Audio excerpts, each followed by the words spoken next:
7:01. Thank you, everyone, for joining us. We would like to do our roll call for members present. Shaquille Ali. Here. Marie Brizuela. Clayton Koo. Here. Rebecca Douglas. Here. Manufo Leah Inga Anuai. Here. We'd like to welcome Garden Village Elementary to lead us in our pledge. Now's your time. Yeah, I did. Please put your right hands over your heart and pledge. I pledge allegiance to the flag of the United States of America and to the republic for which it stands, one nation, under God, indivisible, with liberty and justice for all.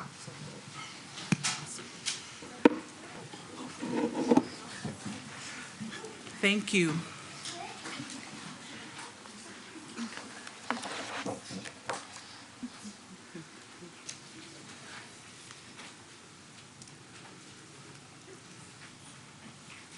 This time we'll Take our moment to review. We will review our board meeting guidelines.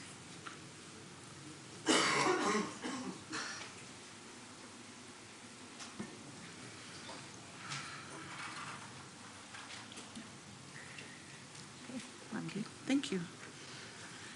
Do we have a motion to approve our agenda? I make a motion that we approve the agenda. Second. Thank you. Agenda approved. Oh, vote, I'm sorry. All those in favor? Aye. Okay.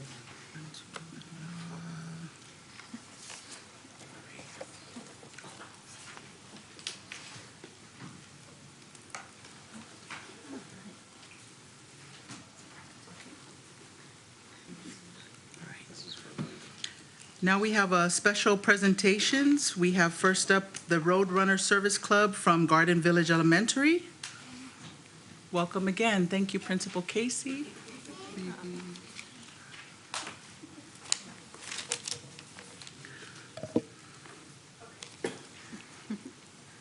Good evening, Governing Board, families, students, and school district staff. I am Jessica Murray. I am a fourth grade teacher at Garden Village School. I am also the coordinator of the Peacemakers, which are a part of the Roadrunner Service Club, and the Roadrunner is our school mascot. Garden Village School encourages the fourth and fifth grade students to become active leaders in creating a positive school environment and community. These students may participate in the Peacemaker program and/or the Lunch Helper program. Peacemakers work mostly at recess times to help other students work peacefully through conflict. They wear red vests to let school staff and other students know who they are, and they have their Peacemaker keys that guide them to help resolve any conflict. There are also 3 peace paths on the yards that they can use to help with a peaceful resolution. Lunch helpers work in the cafeteria during the first, second, and third grade lunches, and they help open food items, they keep the students calm, and they help facilitate cleanup. They help resolve minor problems and help to get these young students safely to the schoolyard. We have prepared a short video about our Roadrunner Service Club for you to enjoy. Thank you.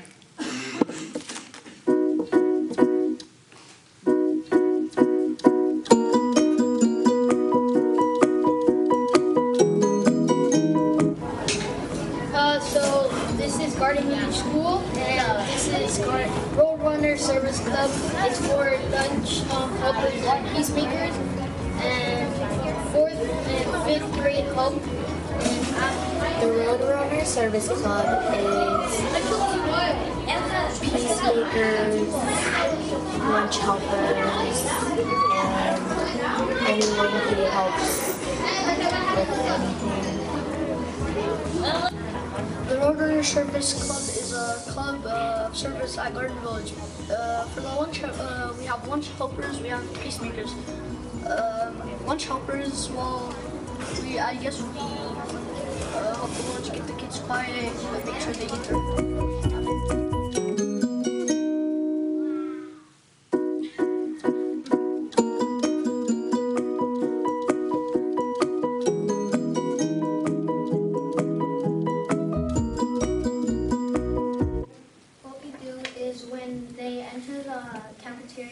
their lunch, we make sure they be safe and not like push each other when they're going to their seats.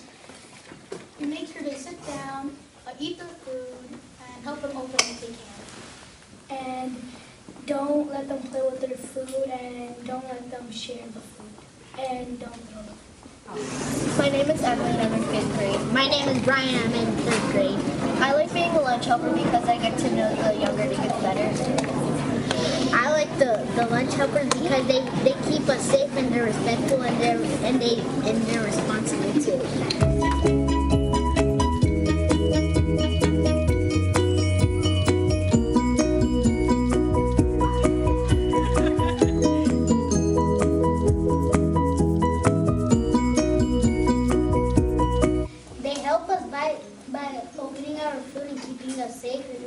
Making sure that we don't like play around with our food. My name is Arhana, and I'm on 2nd grade. And my favorite helper is Sophia because she helps us out every time we need something.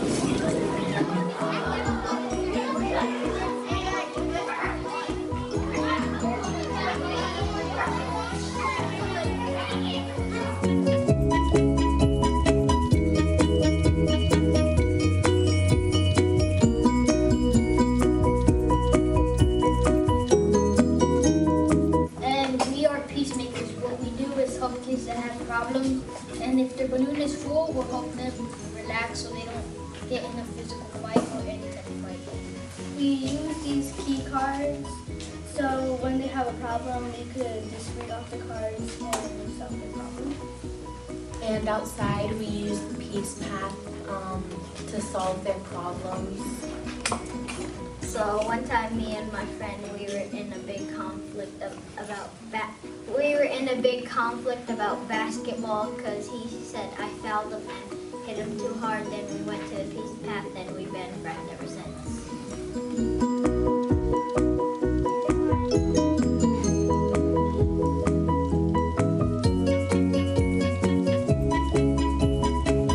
In kindergarten helpers, we keep everyone safe and we make sure nobody hits each other and keep their hands to themselves. In the kindergarten yard, we help them on the play structure and on the bikes to keep them safe. Christian, what about you? I like how they keep us safe. I like that they keep us safe and they let us put our hands to ourselves.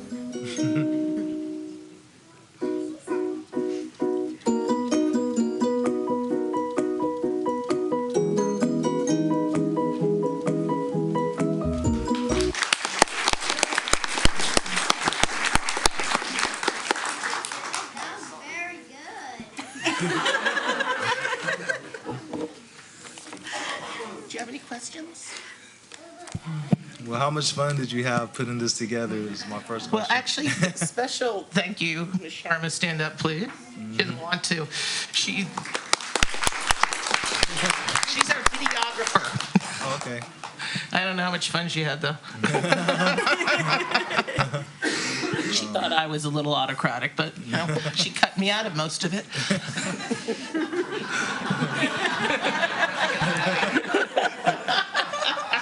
It's all about the children. Well, the way she put it together. Yeah, it's actually a really good program at the school, and part of it is for years and years that I've been doing this job.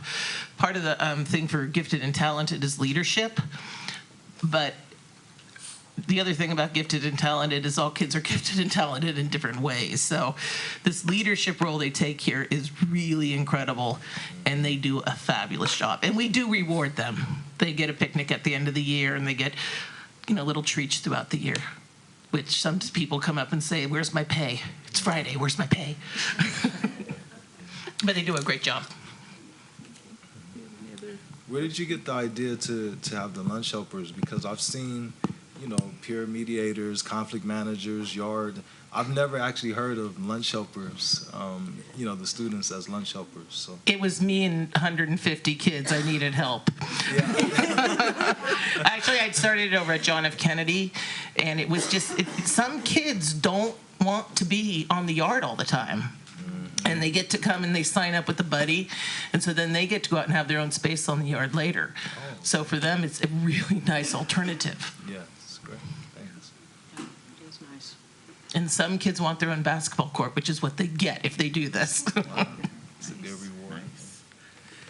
We have Ms. Persuela? No, I think it's great watching it. It's really cute. Yeah, you probably recognize the school a lot. Yeah.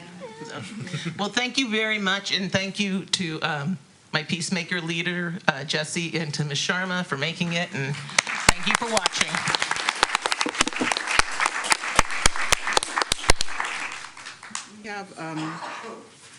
We have some certificates here for you all. To help with the Thank you for leading us in the flag ceremony. This is a certificate of appreciation for participating in the flag ceremony. Diana Donovan first.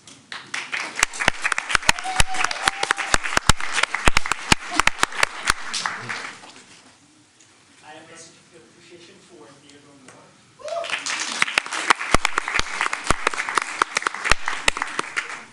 I have a certificate of appreciation for participation in the flag ceremony. Joseph Alvarez.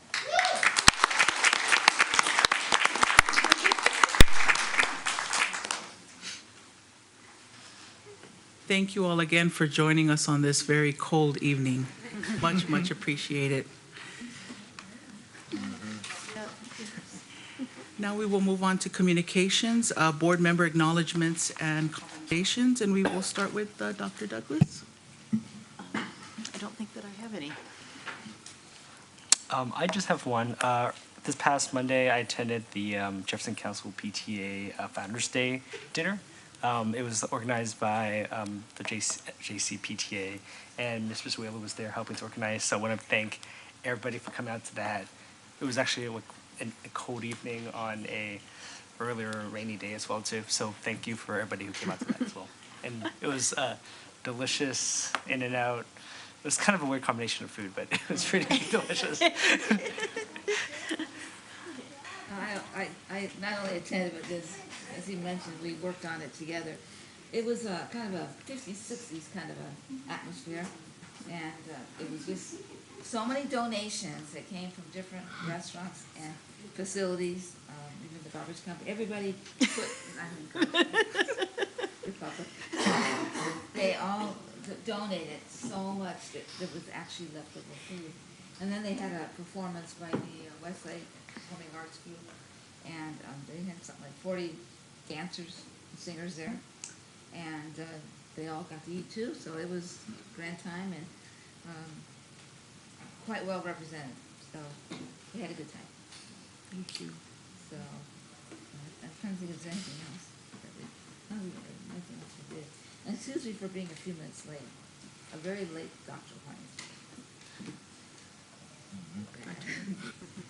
Thank you. Trustee Ali? Oh, yes. A commendation goes out to the Youth Cinema Project at MP Brown. Yes, that's right. Ms. Douglas was there observing as I was. When was that? 2 weeks ago? Yeah, 2 weeks ago. I don't know. It's There's a track, see?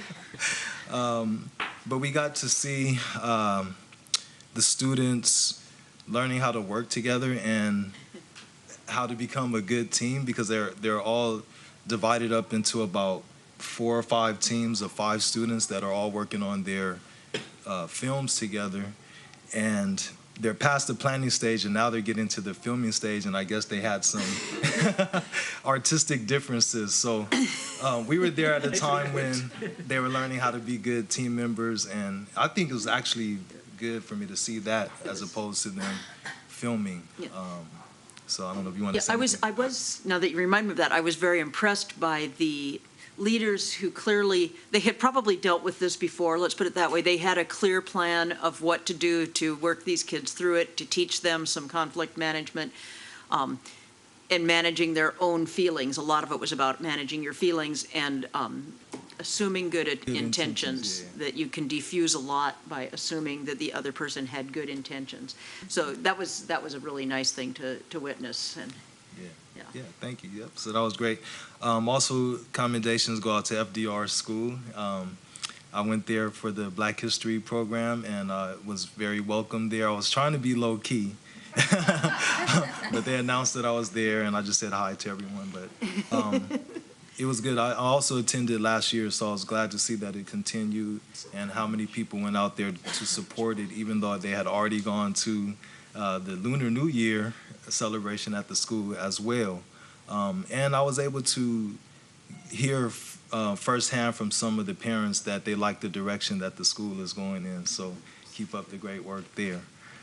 And last but not least, I definitely want to give commendations to Ms. McCulick, Ms. Martinez, and all the whole student services team for the work that they're doing to identify and support our youth that are in foster care or that may be homeless.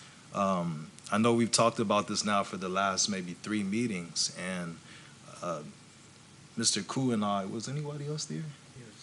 Us, yeah. Mr. Koo and I went to a presentation at the San Mateo County School Board Association, and the presentation was on foster youth and what the schools need to be doing. And had I known at the time all that we were doing, I would have spoke up. I would have spoken up that evening and told them what we were doing. And I did find out that we are actually looked at as a good example of what school districts should do to support youth that are, maybe homeless or on probation even, or in foster care. So I don't want to talk too much about it because I want Ms. Martinez to come and be able to speak for herself about it. But definitely commendations go to the student services team. And that's it. Thank you. It's nice to hear about the wonderful happenings. I know last year Superintendent Vidalis and I got to visit MP Brown, and it is pretty impressive to see the level of engagement. And then I had to remind myself their age, and it was pretty amazing, pretty phenomenal to witness a lot of the conversations happening. I happened to go myself, Superintendent Vidalis, and Trustee Brizuela. We were at the Founders Day luncheon in South City. After getting lost for a little bit, we were able to make way to the luncheon. And I think my takeaway was hearing Ann Campbell's speech was very, very moving. What I appreciated most is that when we're feeling a lot of things as a community, as a country around what is happening, but she had an opportunity to reflect on the negative aspect of it, but she didn't. And she actually reflected on the positive happenings in our county and how we're able to counter it and what we are doing, which is why I think it's wonderful that we get to see a resolution coming from the board. But she spoke to that, and I thought that's a wonderful way for us to save our energy and actually foster more positive ways of looking at what is happening in the country instead of kind of getting stuck around the negative feelings. It's easy to get stuck, but it's also important that we find ways to move forward. And she was able to share that with us. So I wanted to also mention that Camp Unity is not a school district program, but it is offered to our school district students. And last night, San Jose Sharks had their first inaugural Polynesian Heritage Night, and I counted 21 JESD students that showed up, which was pretty amazing because some of them said that this was their first hockey game. It was my first hockey game, and it was great to see them out there having a great time with their families. And San Jose Sharks made it affordable for the families to enjoy a Polynesian meal, entertainment, and a great hockey game. And we were able to get on the ice after post game and take a picture, which was and I got to ride the Zamboni. Oh my God. Let me just say, bucket list check. So it was awesome. It was pretty awesome. So yeah, that was great. So thank you all. We will move forward to our correspondence from our superintendent. But before I do that, I did want to recognize our supervisor, Canapa, who has joined us. Thank you. I don't have many announcements, but I do want to share that tonight, now, our district website is live. I wanted to say it was sort of like 9 months in the making, but it was more than that. It's been certainly over a year and a half. But finally, trying to figure out all the different needs of schools and trying to create a standard template to incorporate that. So this is just a little view of our district homepage, and there's more underneath that too, right? Yeah, scroll down just so you can see what it looks like. Every school site has their own homepage as well, and it is compliant with ADA guidelines, so that folks who are unable to see can still navigate our website, with their additional software. And the contrast there's certain guidelines about the kind of contrast that you can have or should have, so that folks with who can see but have visual difficulties can still access the information on there. So we're happy. We know that it will continue to probably need a couple of tweaks, because you think you planned for everything, and in a week you figure out that you didn't. So we're open to that, and there's probably a link in there to contact the webmaster about something. So if you see something that is not quite right, please let the webmaster know. Yeah, looks awesome. Thank you. Great. Thank you. I love seeing the schools included, and it's a one-stop shop where we can access each of the schools from the district page. Yeah. Thank you very much. Administrator comments? I just want to thank Garden Village students and staff for sharing their program. And also, we're going to hear from FDR, so I want to thank them ahead of time for being here today. And I also attended the PTA Founders Day evening, which was a lot of fun, a lot of food. And we have our LCAP task force next Thursday, and we are talking about our foster youth and homeless students, as well as our other student groups that are where there's an achievement gap, and we're going to be looking at addressing that in our next LCAP, which will be coming forward. And then Ms. Martinez will be coming at a future meeting to share. Great. Thank you. I also would like to thank them for sharing. I'm really happy that this district does share what the students do and bring the students forward from different schools, because it is important for them to be able to participate and share what they're doing. I would just like to welcome all our colleagues back from President's Week vacation. I know it's been a long year already. We got 3 more months in 2 weeks. So be strong. Take care of yourselves. Thank you. Appreciate the updates. Right now, we will move to persons wishing to address the board, and this is where we want to also remind everyone that this is the portion of the agenda that is available for individuals to comment on or address the board on any issue that is under the board jurisdiction and not on the agenda. And the maximum time is 2 minutes, and I think it's, and I appreciate our former president, Brusuela, for the reminder that a lot of times people think that we can comment or reflect on what is being shared during public comment, but unfortunately we cannot. But please know that your comments and your sharing is definitely received. And at this time, we have one speaker card from Supervisor Canapa, who will be providing us with a county update. Yeah, this is intimidating. Well, first of all, let me just say thank you for allowing me to speak here. A couple things. I had my staff do a little research on the Jefferson Elementary School District. You guys are killing it. You guys are doing an incredible job. One of the things I didn't realize, and Bernie probably knows this, but you're the safest school district in San Mateo County, and that includes round of applause. Jeez. that includes, I was just struck by, that includes small school districts like Pescadero. So kudos to you. Wanted to thank this board. I think it was several months ago, you guys opened TRP. And we did the whole ribbon cutting. So uplifting. You think about it, it's like, wow. You think, taxpayers always say, well, how are my dollars spent? How do you spend our dollars? And then I drove by the district office.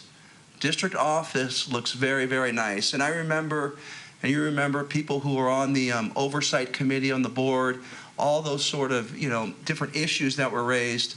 But this board always has the ability to shine. And I want to tell you personally, throughout San Mateo County, people are talking in specific about the administration and the board. So can we give them a round of applause? Thanks. So you had mentioned earlier, Sandy, about foster youth. You had talked about that population, and so the county has made a historic investment in affordable housing, and I want to share with you some good news. And foster youth are going to be a component of it. So many of you know, and Shaquille knows, Midway Village. And so Midway Village is now going to be redeveloped. And so we're seeking community input from people who live in the community, what they want in terms of parks and amenities. But we're taking an underdeveloped site. I think it has around 175 units, and we're looking at 500 units. And so what's the housing that's going to go there? Well, there's going to be no displacement that takes place. We're going to phase it in such a way that residents who are living there, they're going to be able to move to, where Dave Rowe Field is, that field? Yes. They're going to be able to move there and not be displaced. And we're going to have workforce housing. We're going to have all sorts of housing, home ownership for folks. So this is going to be the largest affordable housing site in San Mateo County. So that's really, really big. So that's one. The second thing I want to sort of inform you about is the partnership we have, and I want to expand on that partnership. Woodrow Wilson had reached out to us about their soccer field, and as you know, many of the funds we receive through Measure K, sorry about that. Marie, don't stop me. Don't do it.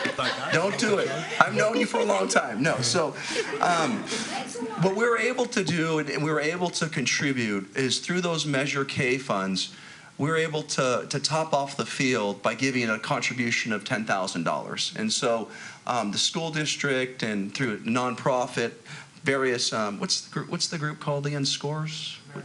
America Scores. And so I see our relationship as something that we can expand on when it comes to looking at additional funding.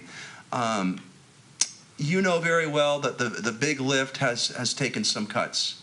And I think what the board is looking at, the Board of Supervisors, really sort of seeing what we can do to fund what the federal government is taking away. And so we're looking at those sort of opportunities. So you should be well aware of that. The county, kind of give you, I don't know how this board is, but I could tell you that cities are stressed. The 400 cities throughout California are stressed because of the contributions they have to make to PERS and the adjustments taking place. We are not in PERS. We operate our own retirement system. So we're fully funded 90%. And I'd like to take credit for all of that, but that was long before I got there. And so the county is just really invested in a couple things. One, what are we doing around health care? What are we doing around mental health? What are we doing in making sure that folks who are in juvenile detention, we've seen a dramatic drop from years previous, making sure that those folks who are there are released and are out, because we don't need our kids in juvenile hall. And there are some that really have some issues, and we try to support them. But getting them back to their families or their guardians is most important. And so there's a slew of things we're working on. One of the things that you heard recently, and it was a Jefferson Elementary School District student, who I think went to TRP, former student. I don't know, Brett, if you were there at the time, but was, two folks were tragically killed up there, and we were able to, the Broadmoor Police, the San Mateo County Sheriff's Office, San Mateo County District Attorney's Office, were able to apprehend the suspects. And so I can go on and on, but I don't know if you have any questions or is there anything you want to know in terms of what we're focused on within the county and how, what we see in the future in terms of allocations for District 5 specific funds, but I'm more than willing to answer those questions if you have any. Yep. How's the baby? Okay, it's a good question. It's a good, I saw the cutest picture. The cutest picture. You were holding him. So the baby is, He hit you. yeah, thank you, Marie. Thank you, Marie. Thank you. My baby has a great right hook. But no, we're now in the Jefferson Elementary School District. So we moved. We were in the South San Francisco School District. So you represent me.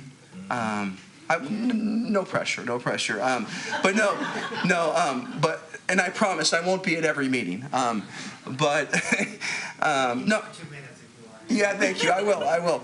But no, it's great being a parent. It's really exciting for both Anna and I. And so yeah, it's a tremendous experience. I'm very happy to have my son, and I'm very happy to be in the school district, Bernie. So. How many more years? He'll come to kindergarten. Yeah, it's going to be 5 years, and so obviously I'm vested in making sure that the school my child goes to is that we continue to have great representatives. So you guys can't go anywhere. So, are there any more questions? You mentioned Midway. I just was hoping that maybe your staff could give us any information of the upcoming workshop so that we could share it with our families. So yeah, there's one big thing I forgot to mention. We're using probably one of the best nonprofit developers, and remember Matt Franklin? Mm-hmm. He used to run the San Francisco housing department. Well, now he runs MidPenn. And so they're going to be coordinating these workshops, and it's going to be rather extensive. What they're going to do is they're going to break out in groups and to do some really true visioning of what folks view that site looking like. So it should be pretty cool. Thank you. Great. Thank you very much. And I want to thank, what is your name? Jessica Murray. I want to thank Jessica Murray. Jessica thanked me in our office and you were at FDR? Yes. For bringing stress balls. So I want to tell you that as a supervisor, we will do anything to serve our constituents. So thank you very much, Madam President. We will say if you did it for one school, we're going to ask that you do it for all our schools. So. Oh, one last thing. 2 minutes is almost up here. But politicians like to talk forever. But I'm going to hand this out to you. We have Saturday, March 31st, 2018. Obviously, everyone's invited. It's called A World United at Jefferson High School. And so what we do, it's really cool. It's really great. But the students, like the Black Student Union, the Hermanos program, just different student unions, what we do is we make a contribution. The county makes a contribution. So it's free food for everyone there, free food. So if you turn in a ticket, what happens is they give us those tickets, and then at the end, we give them to different clubs. And so last year, for Jefferson High School Student Union, we gave them $10,000.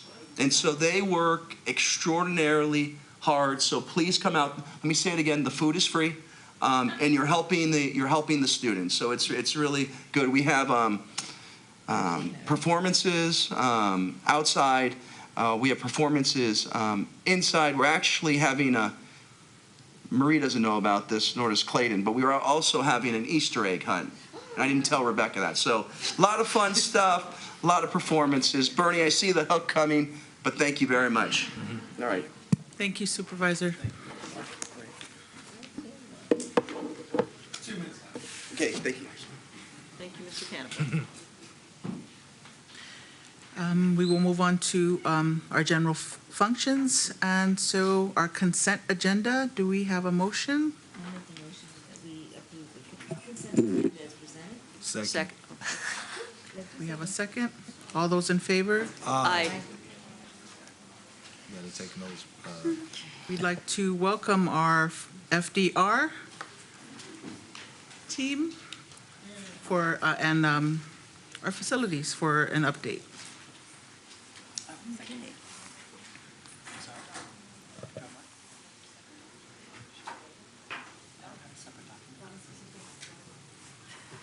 Okay. Is this on?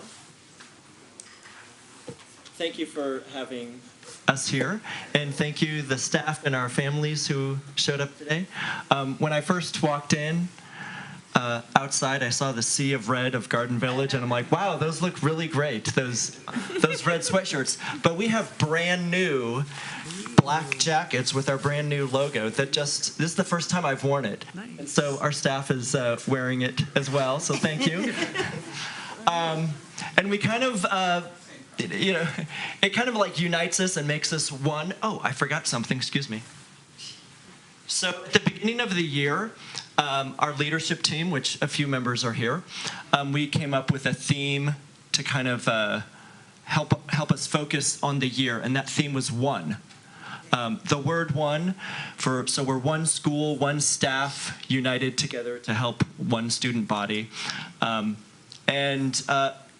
I actually didn't come up with the term, but it reminded me of when I was in college. I was actually in a cabaret show where I did a production of One from a chorus line, and this is the actual hat that I had, that I used, and so I bring this. I kept it, clearly, and when I was a 4th grade teacher, I would wear it when I was teaching the Gold Rush.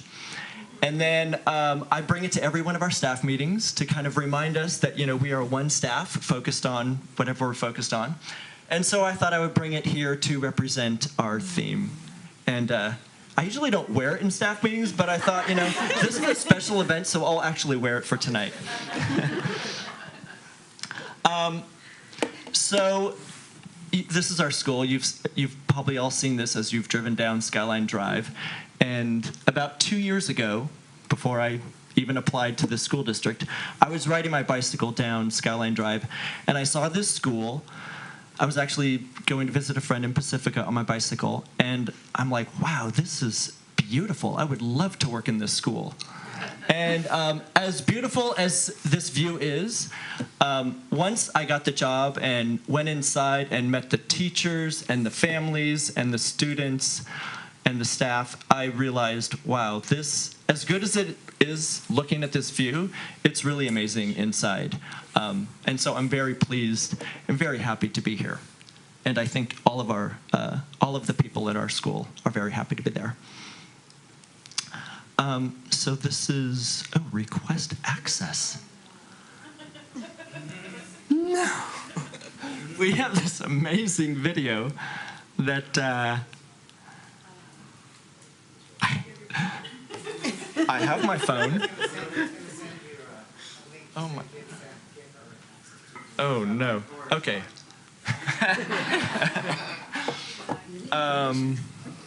Okay. Hold on.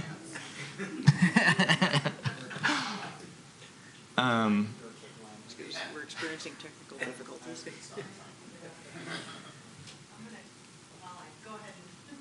Do I just keep talking? I don't know how. Hold on. Oh wait. I'm not getting. Oh wait. Is that? I'm not getting any email that says give me access. Oh no, it's not. It was shared with me. This is part of the game, right? Yeah. Okay. Okay. Yeah. So this was a video. We'll just skip this part.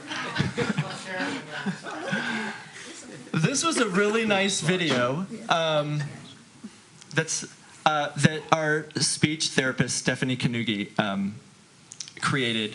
It had a bunch of videos of kids and also pictures, a slideshow, kind of a mix, with a really nice song in the background, about a minute, to just kind of say, hey, this is us. And it had some, it kind of brought our theme of one into it, and it was really good. Okay, anyway, moving on. One of the things that I think is our biggest strength at FDR is our diversity. We're not only diverse ethnically. Actually, when you drive into our school, you see these signs in our parking lot that say welcome in the 13 languages that are represented at our school.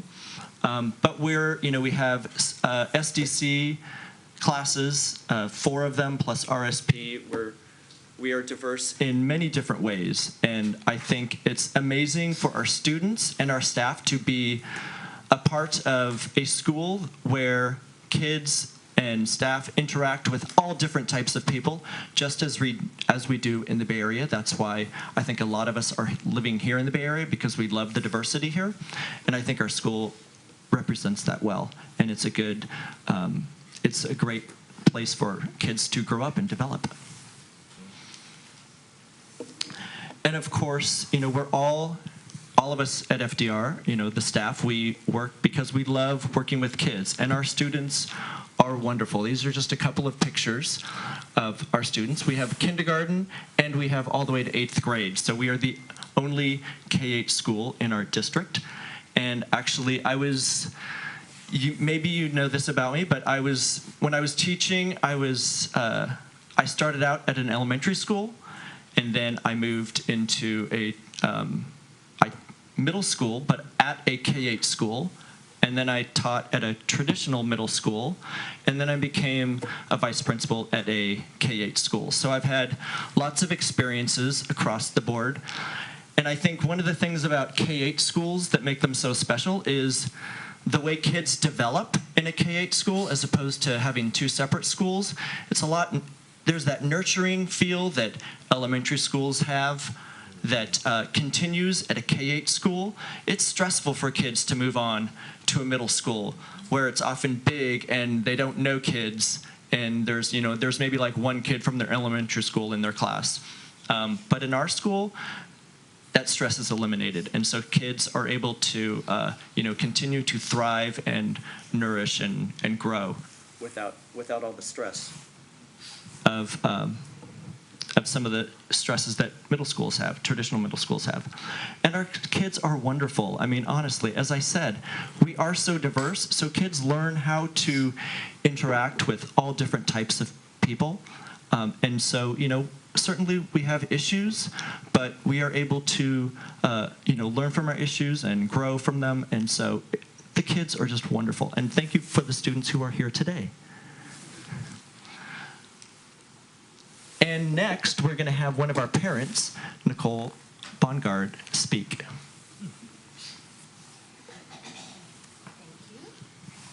Hello, and thank you for having us. I am part of the FDR PTA, and I just wanted to talk a little bit about what we do. FDR has always had a strong group of parents who oversee fundraising to provide means for activities within the school. Art in Action is a monthly parent-led program for every student we have in our classrooms. We fund an organization called Education Outside, which provides outdoor learning in our gardens.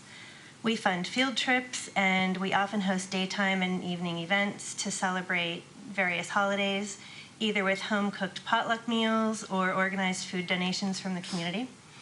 Our teachers and students provide entertainment at our events with song, dance, readings, skits, and even movies that they've created. This year, FDR has increased school-to-home communication with a communications committee to act as a liaison between the PTA and the entire school community. Also, there are now room parents in each room who liaison with other families to plan activities in their specific classrooms. And feedback from the community about the increased communication has been very positive. We also have a teacher-led student government who attends our PTA meetings and helps us to plan and organize many of our events, including school dances. They work really hard to get the entire student body excited about these events, which in turn increases parent involvement. Our PTA welcomes parents, grandparents, and the entire community to join us at our events and to support our future leaders. Thank you.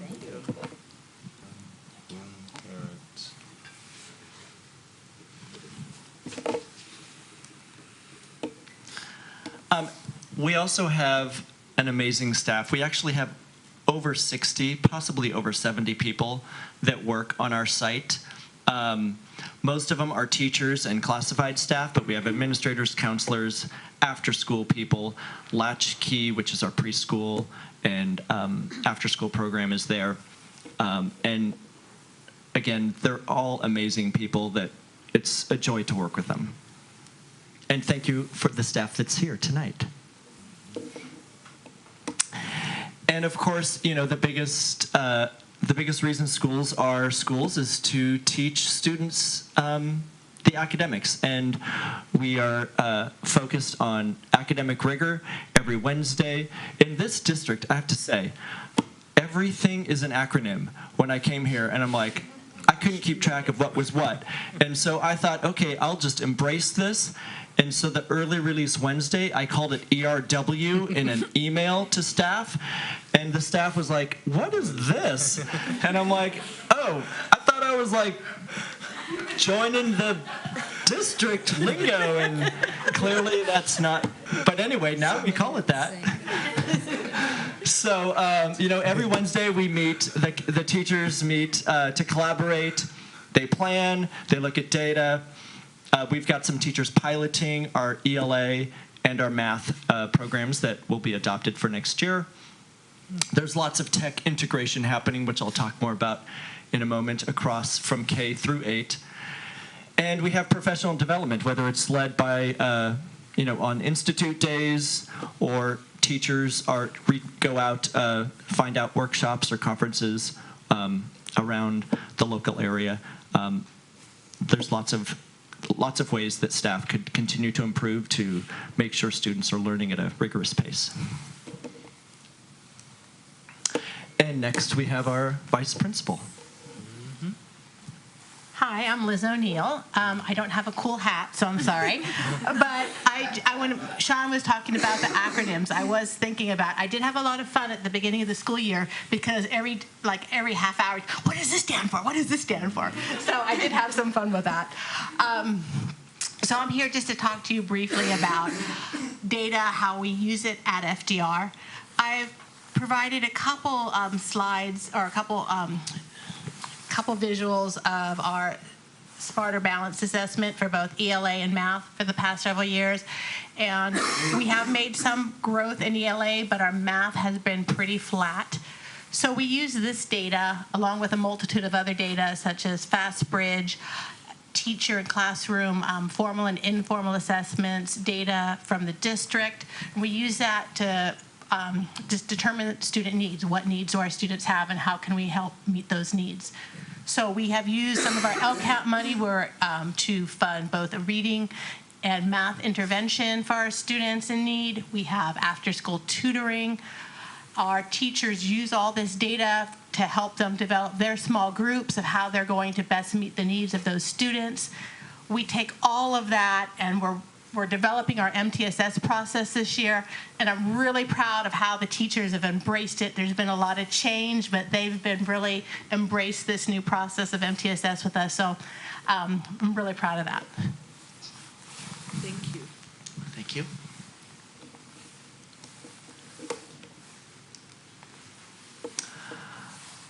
Of course, you know, the core subjects are important, but also other programs are important for students to learn, and we have a really great art and action program, which I think Nikki talked about a little bit, that's run by our parents. We have a music program by Mr. Chow, he's amazing. Thank you for coming tonight. If we could, I mean, and honestly, I don't want to leave out, you know, I'm calling out Mr. Chow, but honestly, like, could we just applaud all of our staff because they're all amazing? And we've got like first-year teachers here and people who've been here a lot longer than... Okay, so I just have to say, okay, so Bill is going to talk about our construction that's been happening at our site later on, but we just got our mailboxes, our teacher mailboxes and our staff mailboxes remodeled just last week, which was so nice because, again, we have 60 people and we had like 40 mailboxes. So a lot of people didn't have mailboxes. And today, I see this picture of this woman who has this, like, I don't know, outdated hairstyle.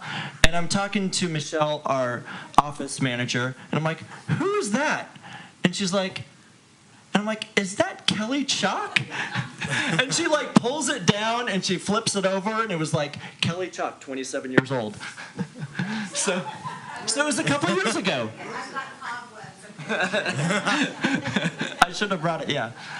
Anyway, back to music. That's why, sorry, I got off track. I don't know where it came from.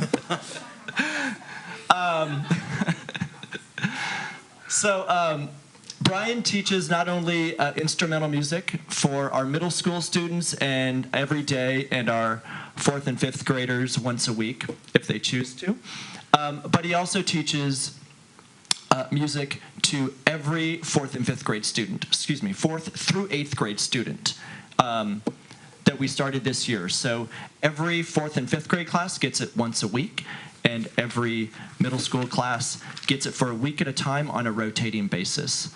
So it's a really great program, so everybody has access to music. And technology, we are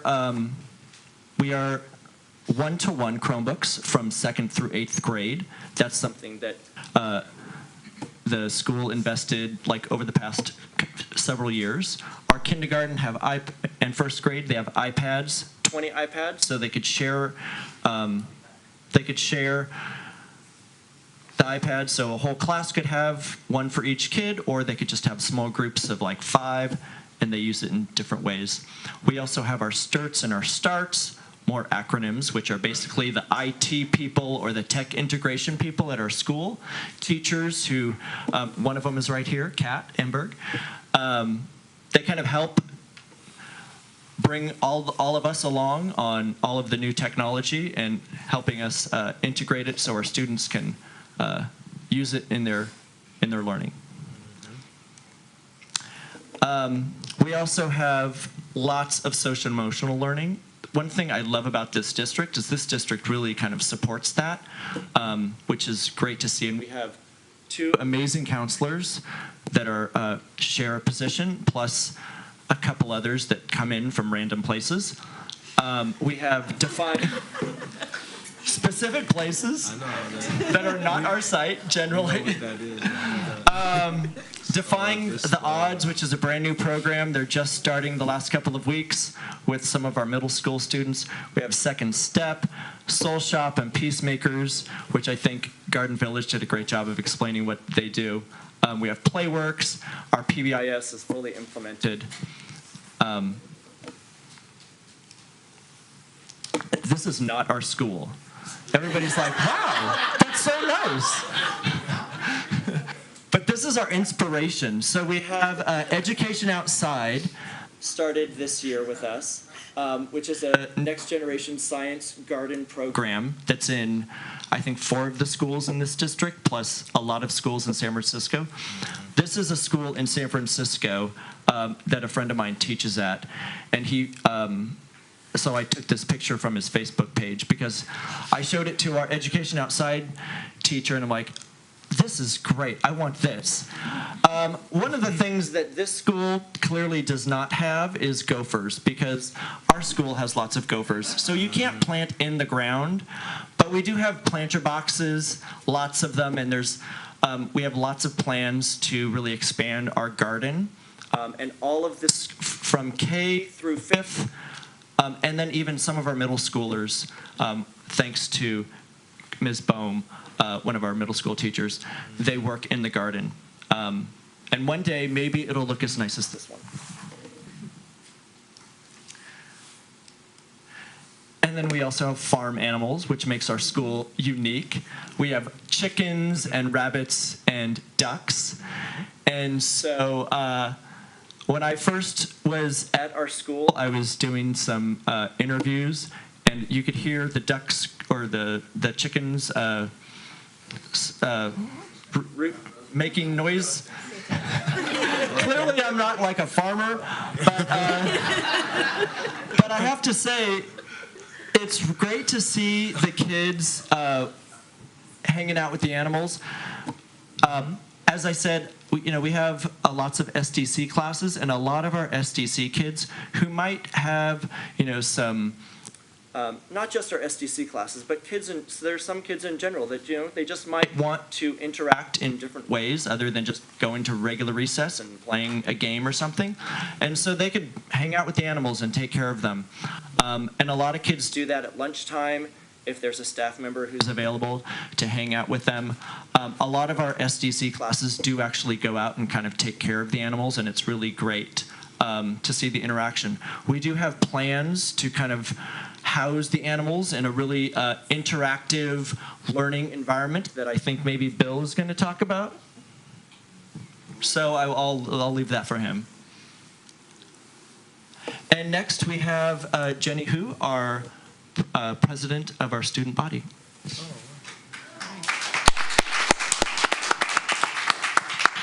Hi, so I'm going to be talking about the many electives and opportunities that we have at our school to thrive. We have band, social media, web design, and yearbook/STEM. And then we have many leadership opportunities such as student government, teacher assistants, office, library, and kitchen assistants. Our school has integrated technology very well into our classrooms as well. We're the only school in the district with a Chromebook take-home program for all 6th through 8th graders. And if we don't take band, every cohort, which is every homeroom, has music class for a week at a time every 6 weeks. So it's awesome. Thanks.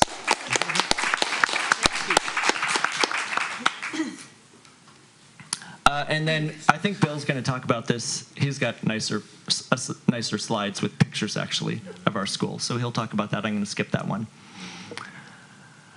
We also have some really great things going on after school. We have coding class and robotics class, tutoring classes, homework club. We have Think Together, EDC, and Latchkey that support our after-school program up until 6 o'clock. So lots of things for kids to do after school. Okay, and then our Facebook page, which is relatively new in the last few months. So if you have a smartphone, go ahead and get it out, because I want you to like our page. If you're on Facebook, go to FDR K-8 School and like us. And I'm actually going to take a picture right now, because I post things a few times a week. And this is, it could be, this morning, I posted, some of our classes did a Black History Month presentations where they invited parents, they had a potluck, so I took some pictures of that, so you could check that out. And we're going to take a picture now. So I'm going to take a picture of the staff, and then maybe the parents. And then maybe all the people that have been speaking, Nikki and come on up. And we're gonna have all of you in it. And this is gonna be on our Facebook page later today. So as I'm talking, I see Bernie. Thank you, Bernie. You could get out your phone and like our page. Here, do you mind Riley? Do you mind taking our picture? Oh, you want it? Riley's got it. We're famous. Okay. And can the people behind us be in it? Is there a way? No.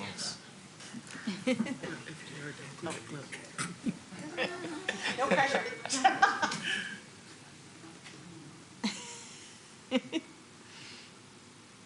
Okay, thank you. Okay, so that'll be posted later tonight, all those pictures.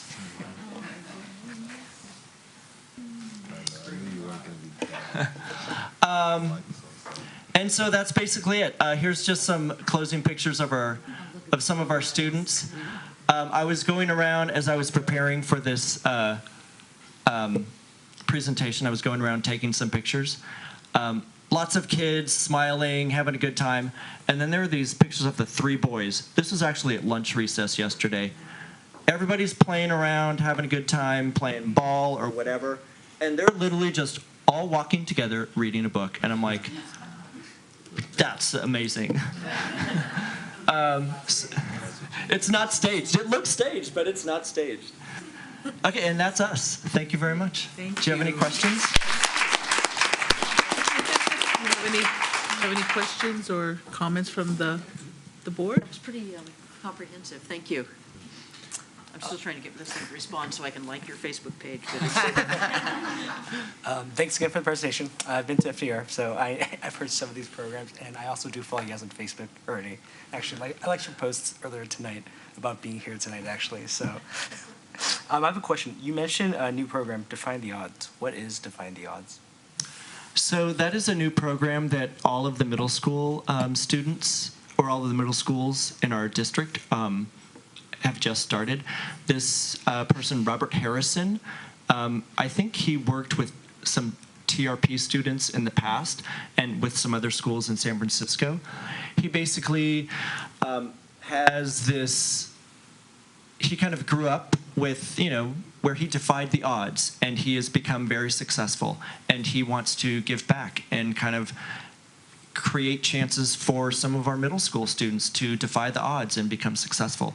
And so he's working, we have about 16 students at our school that have signed up. He's coming to our school twice a week, starting, he started right before break. Does he do that like on his own? Is that part of the curriculum? Like, what does he do? Is he like a counselor? So it's kind of like a PE/counseling program. I mean, he does like exercises with them, but he tells about his story, which is very inspiring and uplifting. And then he creates this space where kids could talk about, their struggles and how to overcome them. Thank you. That's great. That's just great. Well, thanks for the interactive presentation. It's supposed to be your dance.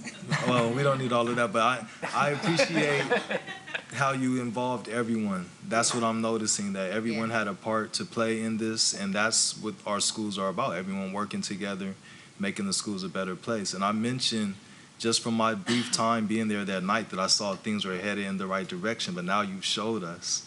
And so I just want to thank all of you for coming out tonight and showing us that, living up to your motto of one. I really like that, and I appreciate this presentation tonight. Thank you very much. And, I have to say, there's actually a lot of people, there's a lot of pictures and the content that was shown that had input from lots of people who actually weren't here tonight. So lots of people were involved, not just the people that you see tonight. But thank you. So you talk about one, and I talk about we. And you're a we, too, all of you, because it's we. We together can do something, right? Yes, Thank absolutely. you for working with the staff like that. Thank you. I like that. Your energy is infectious, I will tell you. It's pretty amazing. It really is.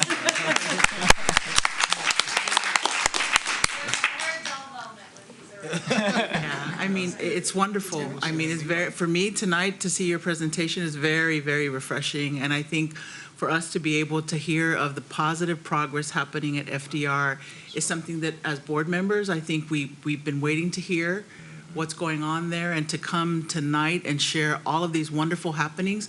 We see it from the leadership perspective, because you're not just leading, you're involving everyone in the process. And that is a true leader. You're not just leading, you're pulling everyone up with you. And we saw that tonight. You touched everyone, the PTA, the students, the teachers, you've engaged everyone. And that's what we were waiting to hear and see.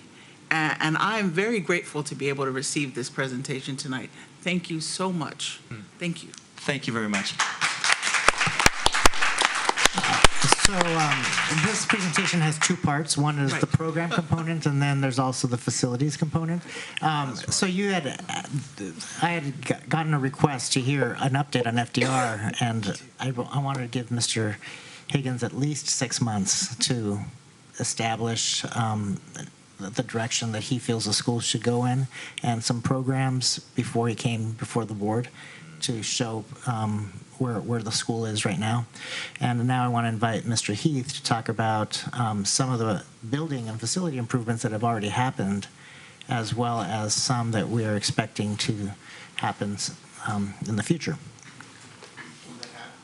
No, I won't do the hat. Messes up my hair. So we have worked at FDR to improve the facilities, and as Mr. Higgins alluded to with his one slide, we've done multiple things, and we're slowly working through them. So what we did in the front office was we opened it up, we put in a counter to delineate a true waiting area and separate the staff from the waiting parents and create an actual waiting area so that incoming people will have a place to sit, a counter to step up to. And we also, you see the white door at the back there, that is the new vice principal's office. That was previously a very large nurse's office, so we separated a vice principal's office from the existing nurse's office. The nurse's office door now you see with the artwork on it. And this is this also shows the office from the other perspective, and we put all new furniture in there that allows a more open workspace for the staff. They're able to engage with the visitors when they come in and make eye contact with them, but also be far enough away from the door so that the papers don't blow off their desks when somebody opens the door. And looking at it from the back, the two office staff share the same space, work face-to-face, but they also have privacy partitions to keep their own work as their own work. And then we also converted a storage room into a counselor's room by removing shelving, putting down new flooring, and painting and moving the appropriate type of furniture. So, yeah. So the other thing that we're going to talk about is the new wing for the classrooms there. We're working with the state, with the California Office of Geotechnical Services, to do testing on that site. And what you'll see there is you see the blue shadow. That was where our original proposal to put this wing was. And this wing, if you'll notice, there's kind of a curved, dashed yellow line. That's where that site changes from base rock to fill. It's been cut and years ago. So everything off to the left of that is fill. So the state didn't, since this site is so close to a seismic fault, the state wasn't really satisfied with the testing that we did. And our initial testing, if you see the red dots, those were where we did boreholes to test the subsurface structure. And the state wasn't really satisfied with the data that they received. So one of the suggestions that our geotechnical firm brought out was to reposition the wing onto hard base rock. And so what you see now is you see the yellow shadow, which is where the wing is now being proposed. And So the state's asked us to do trench testing on that site, which is basically opening up a trench and allowing a geologist to get down in that trench and look at the traces in the rock of any existing fault lines that may or may not be there. So the two red lines that you see, the actual long red line, is where we'll do a trench and allow the geologist, the field geologist, to go in there and take samples and take photographs and do the site testing. The two short red lines are going to be tests just to determine where the fill and the actual bedrock separation points are. And so by repositioning that wing in the yellow area, we feel and the state feels that we'll be able to get the adequate data to allow us to get confirmation to have it approved. And so, like what you see here is a draft, and only because of the fact that some things aren't necessarily to scale. But the state has now approved us to go ahead and do this testing, and I believe that you will see the additional request for funding for that. And so we're moving along with this project as allowed, and we'll take it we'll take it to the state, and if they give us the approval, then we'll go ahead and pursue it. Any questions? Trustee Ali? Nope. No, I think that seems fairly clear to me. So, I mean, in some ways, it looks like that might even be a more optimal location, since it doesn't impinge on the playing field that exists already. Right. The original proposal was that we were going to expand the playing field for the sacrificed area that was going to be that we were going to lose. But this will allow us to put it in a separate spot, and you know, in a way, it'll kind of separate it from the smaller students. Right. That was what I was going to ask. So will that new building, will that house the entire middle, 7th, 8th grade part of it, or 6th, 7th, 8th? What? It's 4 classrooms, so it will not house all the 6, 8 school, but it will house some portion of it if that's what the school decides should be out there. Right. So yeah, it could sort of make them kind of split up, which might not be so good. So, yeah. Okay. Trustee Koo? What's the estimated timeline for the trench testing? The trench testing should be done. Well, we're going to get bad weather in the next couple of weeks, but the trench testing, we want to look for a 2-week window of no rain, and so probably sometime around the end of March, we should see that 2-week window, and it's going to take a little bit of effort to mobilize and schedule the geologists out there and things like that, but once we get started, we'll open it up. They'll go in there and do their examinations, and we'll make sure it's secure, and then as soon as they're done with their examinations, close it back up. Thank you. It's wonderful to see things moving forward. Thank you.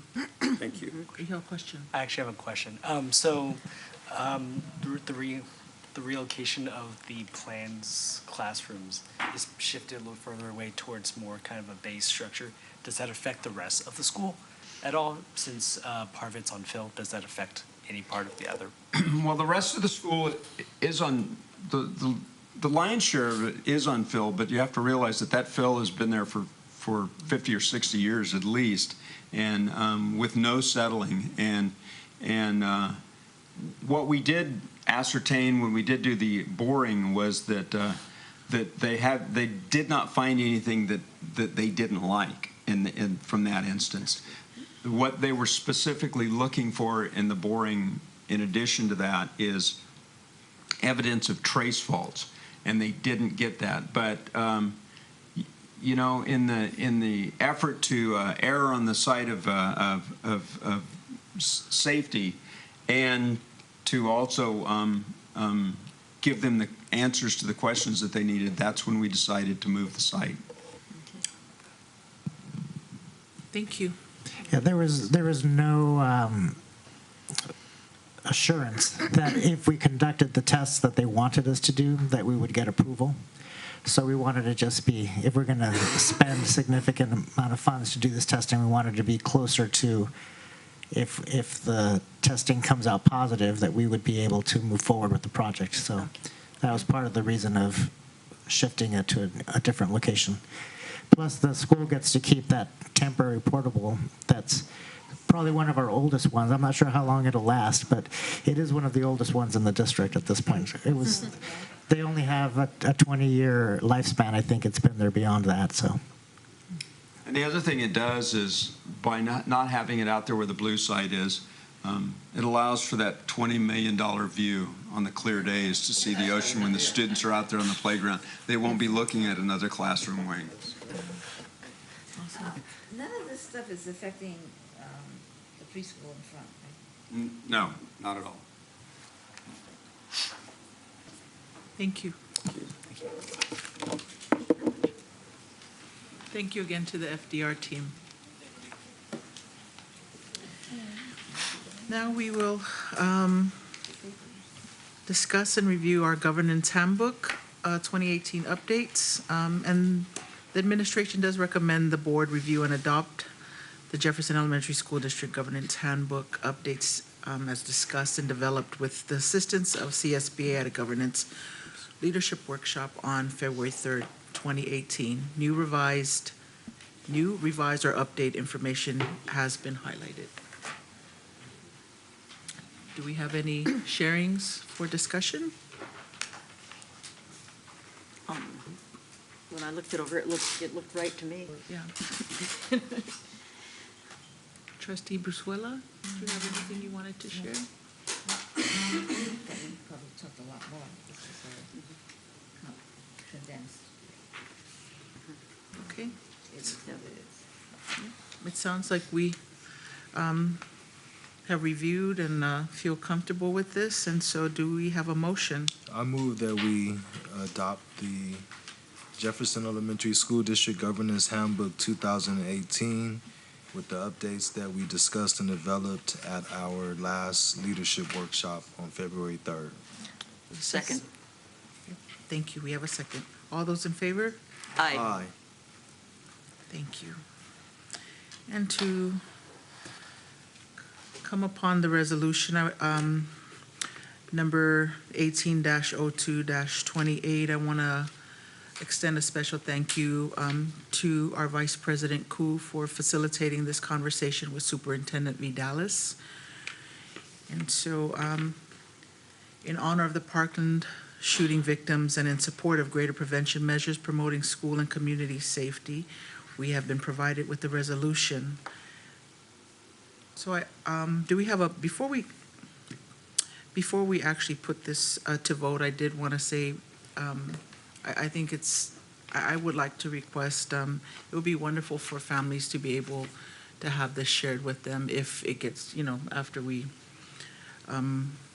review it and vote on it. But do we have a motion? Is this the same one that all the schools got it from the county?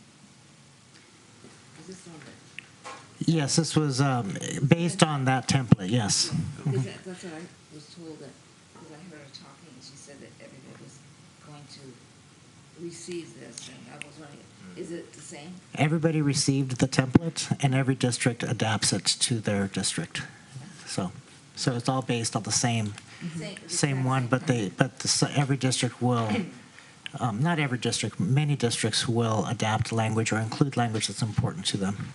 Okay. We've just received a speaker card on this item, and we have Paul Hagan, President AFT 3267.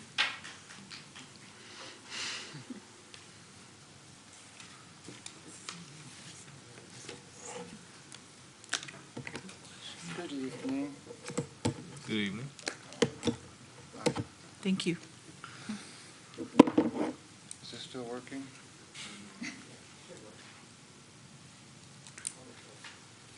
Testing. Testing. Tasting.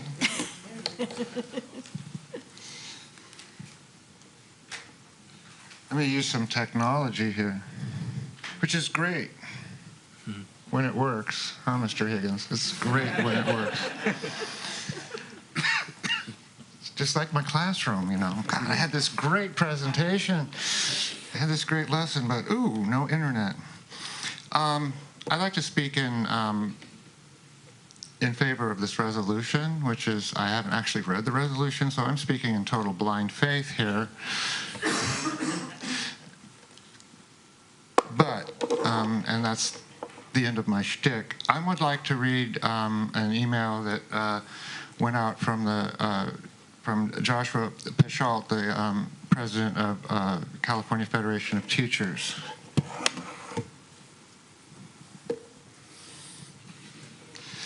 The horrible event that took 17 lives last month has generated a response primarily from students demanding real gun control from our elected officials. The CFT has consistently supported gun control reform.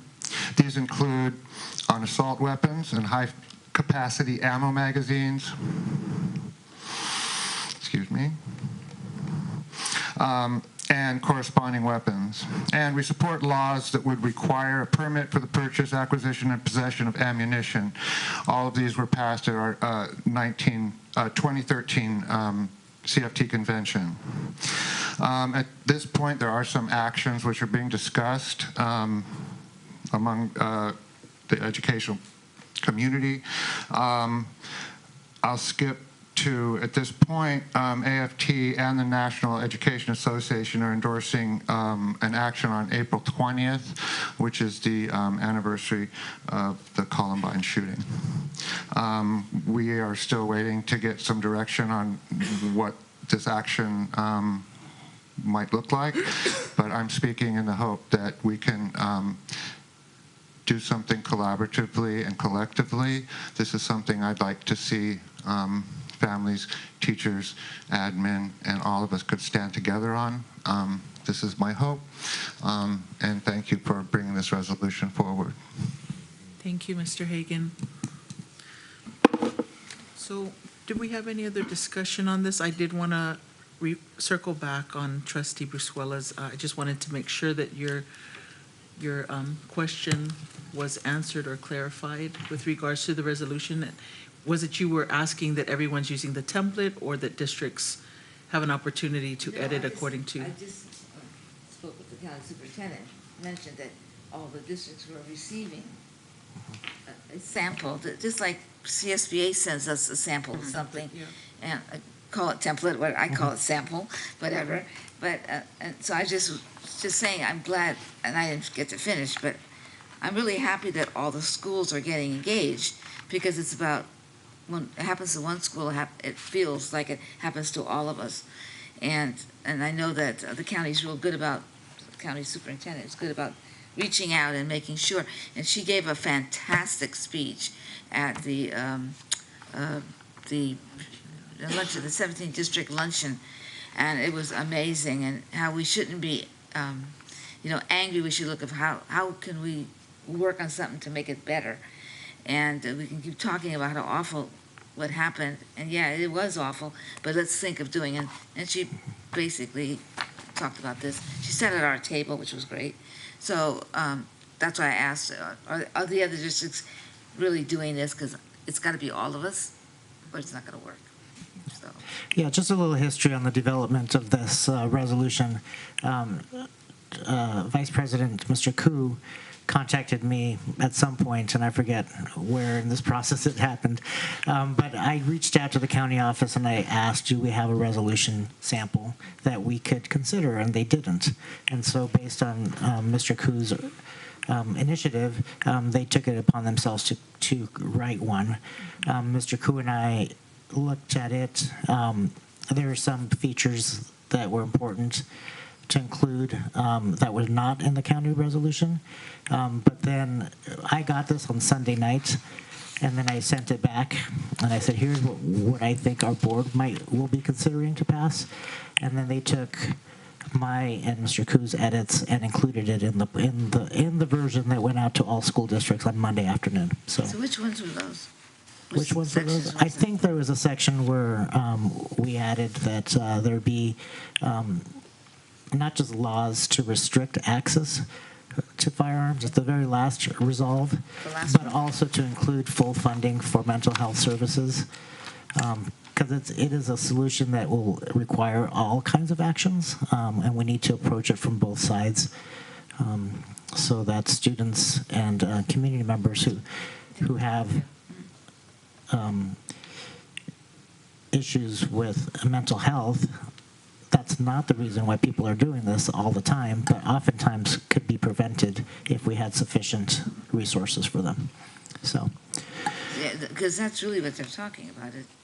Many of the students have been overlooked for some of the issues they might have. And this last incident that occurred, that young man had a lot of issues, and nothing was done to help him. yeah, and We've got to help our children. So when we have the resources to be able to address these things, no one's going to stand on the sidelines. And so that's oftentimes there are no resources, and so you can't provide a support or service to prevent something like this. So I think it's a dual-sided solution, at least a two-sided solution.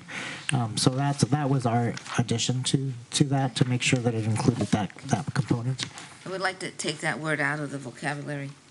Nothing is you can't do it. We've got to find solutions to help our children. Sure. Sorry. You can take whatever word you like out. Yeah. Can't does for yourself. You don't say to anybody they can't do it. They can do it. Yeah. There's ways to do this. It's working together, just like FDR. I also want to thank Superintendent Vidalis and the County Office of Education for helping us draft this resolution tonight, because I feel like it's like, I was saying, like, there's been a lot of talk nationally and locally and across California about how can ordinary people, such as like high schoolers in Florida, actually make a difference and actually try to actually change or at least advocate for something different than what's been going on for the past 20 years or so. And I think, I mean, as a board of us, I think since we're always on the front lines of education, try to make sure that our students, our families, and our community feel safe, I just think this resolution, something that it might be a small step, but at least it's kind of starts the conversation, at least make sure it makes clear that we are supporting our schools and our families and our kids, and that that I guess just what's been happening isn't good enough, and that we need to do more than just kind of stick with the status quo and actually kind of lead by example and actually try to make change, even in our small little ways as we can. Well, on TV they show some of the schools that are actually taking the step forward to just do exactly that it's not okay. And they're working to talk about what can they do, because they're right there in the trenches. And, you know, this business of bullying and this business of who's more popular than the other one, if everybody could just be a team together and help each other, it will start to get better. But thank you for all the involvement. Yeah. Thank you again, Vice President Koo. I will say that this aligns with us being the safest school district in our county and third in the Bay Area. And I love that we're taking the initiative as a school district to be able to set the tone for our county. It's disturbing for me to have my youngest, a freshman in high school, to every morning, which I really just want her not to talk about it, but she talks about shootings. And it's become a regular part of our daily conversations. But I'd rather that we have the conversation than not. But I wish that that didn't have to be a regular topic. And unfortunately, it is for our communities, especially during this time. So excuse me, go ahead, finish. No, I was just going to ask for a motion. Oh, okay. Well, I just want to say, I've been talking a lot of, folks have been calling me, asking me questions.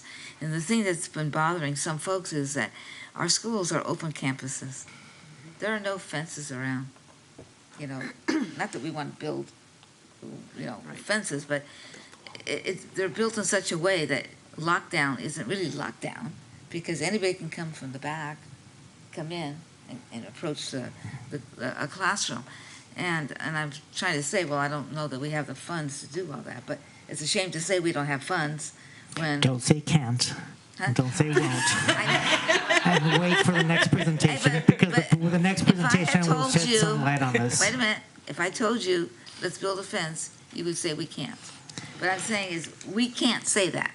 No. Okay? Just I'm saying the wait opposite. for the next presentation. This topic will come up, and we'll provide a partial solution to this topic. The next presentation, yes. Oh, well, good. Yes. Yeah, okay. I know, but because we're talking about this, I want to make sure I said that. So. But, I really want to emphasize, too, about what this resolution isn't about building chain link fences and arming bears to keep our students safe. It's about changing the gun culture of our country to keep our students safe and getting guns under control and out of the hands of everybody so we stop having to lock our children up. No, I agree with you. Yeah, so I just really want I feel really passionately about that there's so much tendency, what can we do to keep our kids safe? And it's ultimately so destructive to our children that, I could go off on my soapbox about that. You can't let your kids walk to school because, and everything. But so I do want to say that, let's just keep pushing our leaders to work on gun control and gun safety first and foremost. Anyway. That sounds like a motion. I say, I will make a motion to approve this. No, she wants to speak. I'm sorry.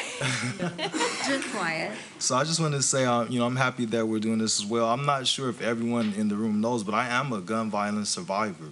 So a lot of times when these conversations are taking place, I listen because I actually know what it feels like to have a bullet inside of my body. And for me, what's more important is to focus on what the students told us tonight. They told us that they feel safe when they have those lunch helpers in the cafeteria with them. To me, that's more important than anything because we don't have to wait for an incident to occur to get serious about keeping the schools safe. We should be doing that proactively anyway. And that was one of the reasons why I asked about what gave you the idea to have lunch helpers, because it seemed like the students were really keying in on that they felt safe during lunchtime. And I was thinking that maybe something had occurred during lunchtime. And I've been in schools as a teacher for years, so I know that at some schools, the cafeteria can be really chaotic, right? So, but anyway, I just want to say that I'm happy that we're doing this as well, but these are just words, and our actions, quote unquote leaders and their action or inaction around guns and whatnot, we can't really control that, but we can control or help foster that safe and welcoming environment that we always talk about that we want in the schools. And that I think that the students tonight have given us some, not solutions, but some, well, they've given us a message on what helps them feel safe. And that we should just foster more of that. Because it's also building relationships with the children, each other too, Yeah, I agree with you. I counted safe 12 times during the presentation. There probably was more, but that word stuck with me. Almost every student. Yeah. every student said safe. And they said it, and most of them said it, and it was something that they meant. They really felt it, and that resonated with me. And I was like, we're going to be talking about this resolution, but the fact that they said it and they meant it. And I wanted to comment on the lunch helper piece too, because a lot of times students that aren't always selected to be a leader don't have that opportunity because it's always incentivized. And those are the students who feel disconnected. So it's great to hear that this is an option for all students at the school site, because that's where the shift occurs. If they aren't given a leadership role because they're always working from deficiency, or there's always some punitive action because they didn't slow down, that it's always those students that are excluded from those roles. And they're always, they're always looking at, Susie gets to do it, but Jack doesn't. Because, but you give them that role one time, it's so transformative. It's life-changing. And that alone shifts this whole movement. So there's a lot of emotion around this. And I just want to say again, I know we all feel this way. I'm glad we're taking these small steps, because anything we can do to move forward and to support the change of the gun culture in our communities is important work. So I'd like to see if we have a motion. It's yours. I'll make a motion to adopt resolution number 18-02-28 in honor of the Parkland shooting victims and in support of greater prevention measures promoting school and community safety. I'll second the motion. Roll call. Mr. Ali, Aye. Mrs. Brizuela, Aye. Mr. Koo, Aye. Dr. Douglas, Aye. Miss Leah Inga Anawai. Aye.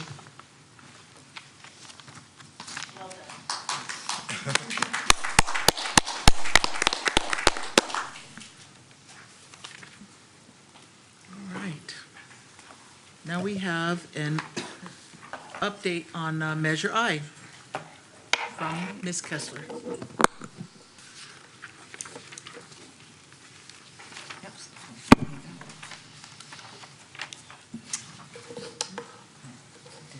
Good evening. So in November 2012, we passed the bond. Actually, our public, our community passed the bond so that we can improve our facilities, and I'm very excited about what we have done. And we want to share that with you. We want to share with you our current commitments as well, and possibilities, what we have left, and possibilities of what can be done still. So first off, what is either complete or close to complete? And this goes back a while, so I think we might forget sometimes that we did the solar everywhere, and the amount of money that we're saving, and it's also better for our environment. The funds that we are saving goes into the general fund, and you see it all around campus, and it's wonderful that we've got all the solar as well. And we had the district-wide wireless upgrade, which we desperately needed in order to have our students have all these one-on-one devices. We couldn't do that before. And so that was a real major thing. It goes back a couple of years now.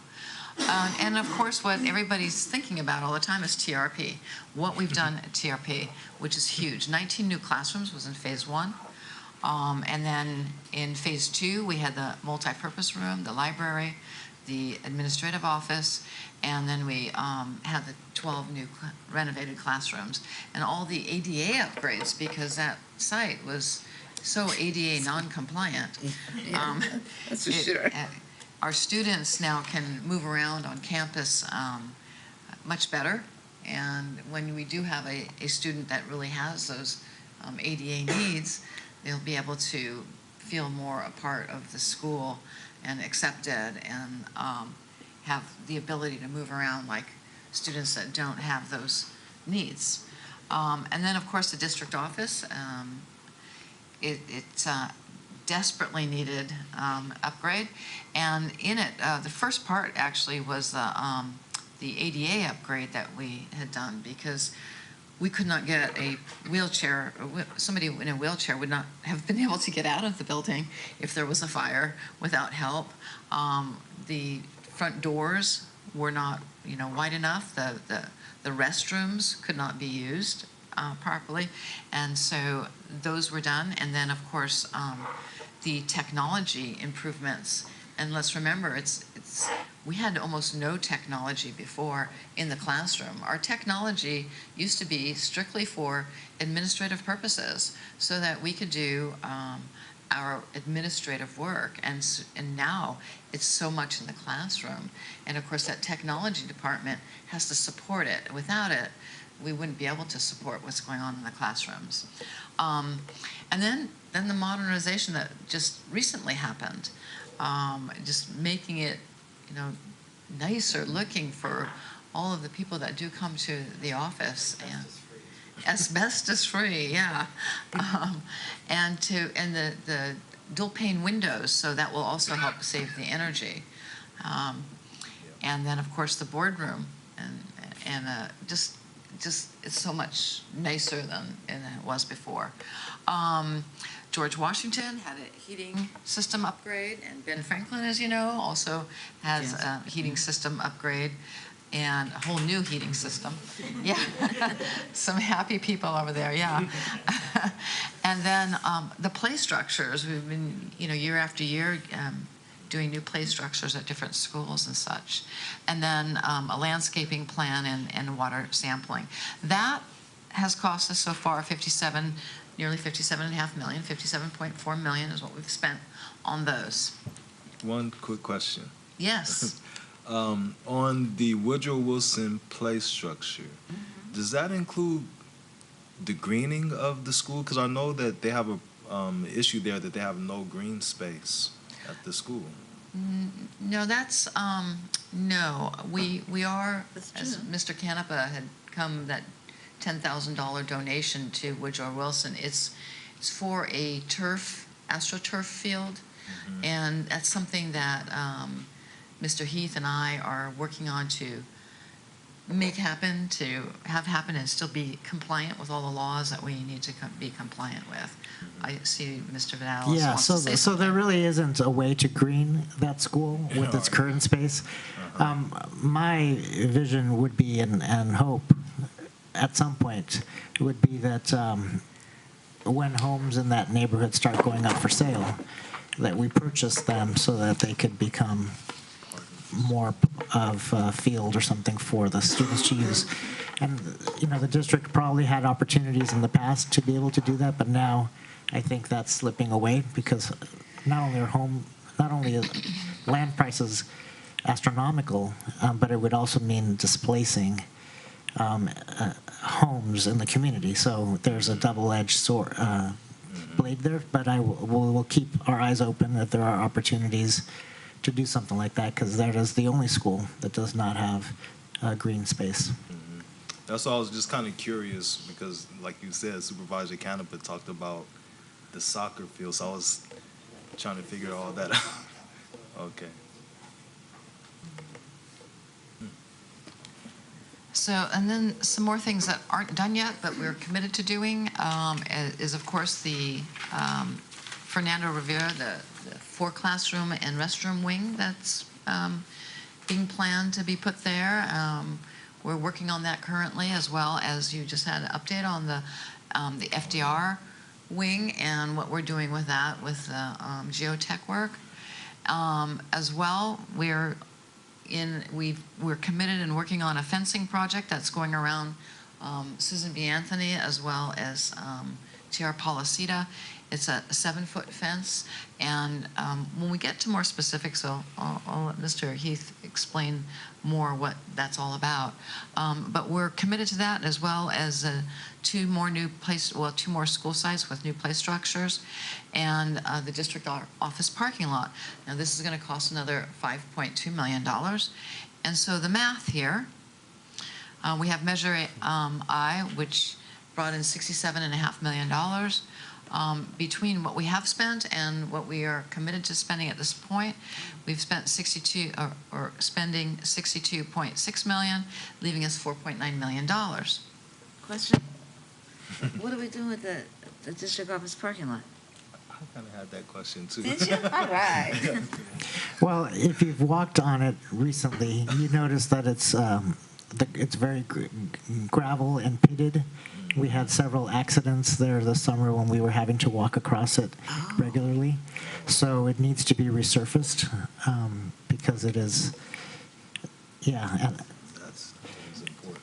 Yeah. Parking lots have to be resurfaced from time to time. Yeah, so that's and because it is used for lots of different purposes, lots of members of the public walk across it to come into our building. It is a hazard. Okay, so it's resurfacing the. Resurfacing, yes. So, and then the other question that I saw, before we go too far away from where I was looking at, it looked like you had the schools, and then at the end it said kinder. Was the kinder just for the last school or for all of them? No, that was just for the last school. Where is it? There it is. That was just for Thomas Edison because there's still more to be done there. On there. Your Oxford comma between after Yeah, exactly. Good catch. Yeah, that kinder was just the Exactly. Thomas Edison one. I saw that. So all of the schools had their kindergarten play structure and their main play structure replaced. Thomas Edison, we just did the kindergarten play structure several years ago because we wanted to be able to bring a preschool on site. And so our original play structures from many years ago were approved for age 5 and above. So now that we offer transitional kindergarten and some preschool, we need to be able to get them for 3 to 5-year-olds and at those sites.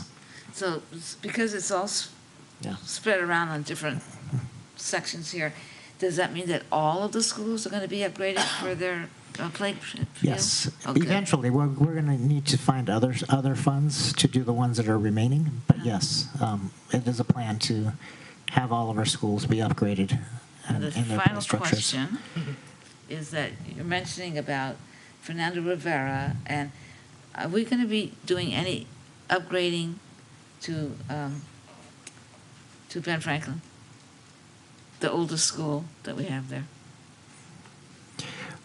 We're going to see a list of projects that are being proposed that we pursue. So at this point, that would be something that we would have to have a new bond to do, a Ben Franklin Because upgrade. some of the board members might not be aware, that school was built as an elementary school and patched around to bring in middle school kids. That one needs to be fixed. Fernando Rivera is the newest one that was built of the 3 middle schools, even though now TRP is like the newest school there is. But I don't want to see us forget Ben Franklin. Yeah, It's very the important. additional classrooms at Fernando Rivera were being brought because of the increased growth in housing on the west side of our district, and many of those kids will be coming to Fernando Rivera, and as well as including the 6th grade now at Fernando Rivera.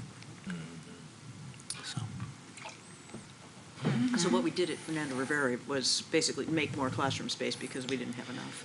Yes, and some of the the new housing being built on the west side of Daly City.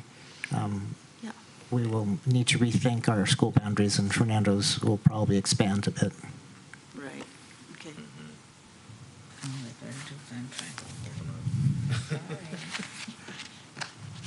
I'll proceed. So again, we have $4.9 million left. And here's some projects that we would propose we would consider using that $4.9 million for. And as you can see, the fencing project is there. And when we talk about what that looks like, I'll let Mr. Heath talk about that, as well as you see the play structures. And these are all estimated costs up here. I'm going to let Mr. Heath talk about the fencing that we're proposing. Like you mentioned earlier, our campuses are very porous. They probably were historically designed to be utilized as community parks and campuses at the same time. So you've just approved a contract recently for Susan B. Anthony to have a fencing project there, and that fencing project is the type of project that will allow us to close off the campus during school hours, but yet leave parts of it open on weekends for community access. And that will allow us to have a secure campus by simply closing a few gates, and then also to for that facility to be used as a community park during other times of the day and of the weekend. Thank you. With that thought in mind, throughout the district, we have 50-year-old fences, chain link fences that are, in a lot of instances, only 4 feet high, and they truly are just good neighbor fences. They're not there to secure the campuses. So, fencing projects throughout the district, we have over 30,000 lineal feet of fencing throughout the district, just to encompass the school sites that we have. Not including Susan B. Anthony and TRP. Right. And so it's projected that it could cost us up to $5.5 million to fence all those campuses. And like in this day and age, you know, we do need to be able to keep students on campus and keep other people off campuses during classroom or during school periods. And also, we're looking at video and security surveillance at campuses. It goes on. We have a lot of instances where in the evenings we have intruders on campuses that vandalize campuses, and the technology is out there to allow us to have cameras that will actually just send out a message to a telephone or to our security service, and can also allow talk down, where if somebody's on a campus and doesn't belong there and the campus is posted with the proper signage, then a message can be sent out over a set of speakers saying that you're illegally on campus, and law enforcement can be called. And so that technology all exists now, and it's relatively inexpensive when you look at the damages that are done on a regular basis by individuals that want to vandalize schools. So that's something that we're looking seriously at. Play structures, we spoke about that earlier. By the end of 2019, all of the play structures throughout the district will have been replaced on the schedule that we're working on now. What year? What year? By the end of 2019, on the schedule that we're on now, all of the play structures would have been replaced. And then what that does is, play structures have an average 20-year lifespan. And so then we would be looking at starting the process over again down the road. So I believe that the first play structures were replaced in 2015. So we would just kind of keep that progress going. So it's necessary for us to do FDR and Susan B. Anthony, MP Brown, and JFK and Tobias, and that will bring us up to full completion throughout the district. Ben Franklin, you spoke about Ben Franklin. We're looking at a couple of alternatives. Ben Franklin has a lower field that's used for PE. That field is once again a porous area where students go out there and do PE, but there are not currently adequate fencing around that site. But it also is prone to a little bit of water impingement during heavy storms. So we're looking at two different alternatives. One being to level it out, bring it up to a little bit higher elevation so it has proper drainage, and put in an AstroTurf type field, much like what Policita has, that's directly behind Susan B. Anthony. The other option there would be that for us to put in a true green turf field, a natural field, and it would require a leveling and proper drainage, and then, as somebody mentioned earlier this evening, dealing with the rodent intrusion that we have that lives underground here in Daly City. So there's a process to do that, and that is putting a heavy mesh wire underneath the sod, and it just makes it like a non-habitable zone for them. So those two items, the AstroTurf field is going to cost about twice as much as a sod field does. One of the issues about a sod field is they can be heavily overused. An average sod field should only be used about 50 hours a week. 50 hours a week, on a weekend, if it's raining, staff can come back and have a natural sod field be completely demolished by a soccer group that's come in there and used it over the weekend. So That's one of those things where we have to weigh those two options as to what we as a district decide to do.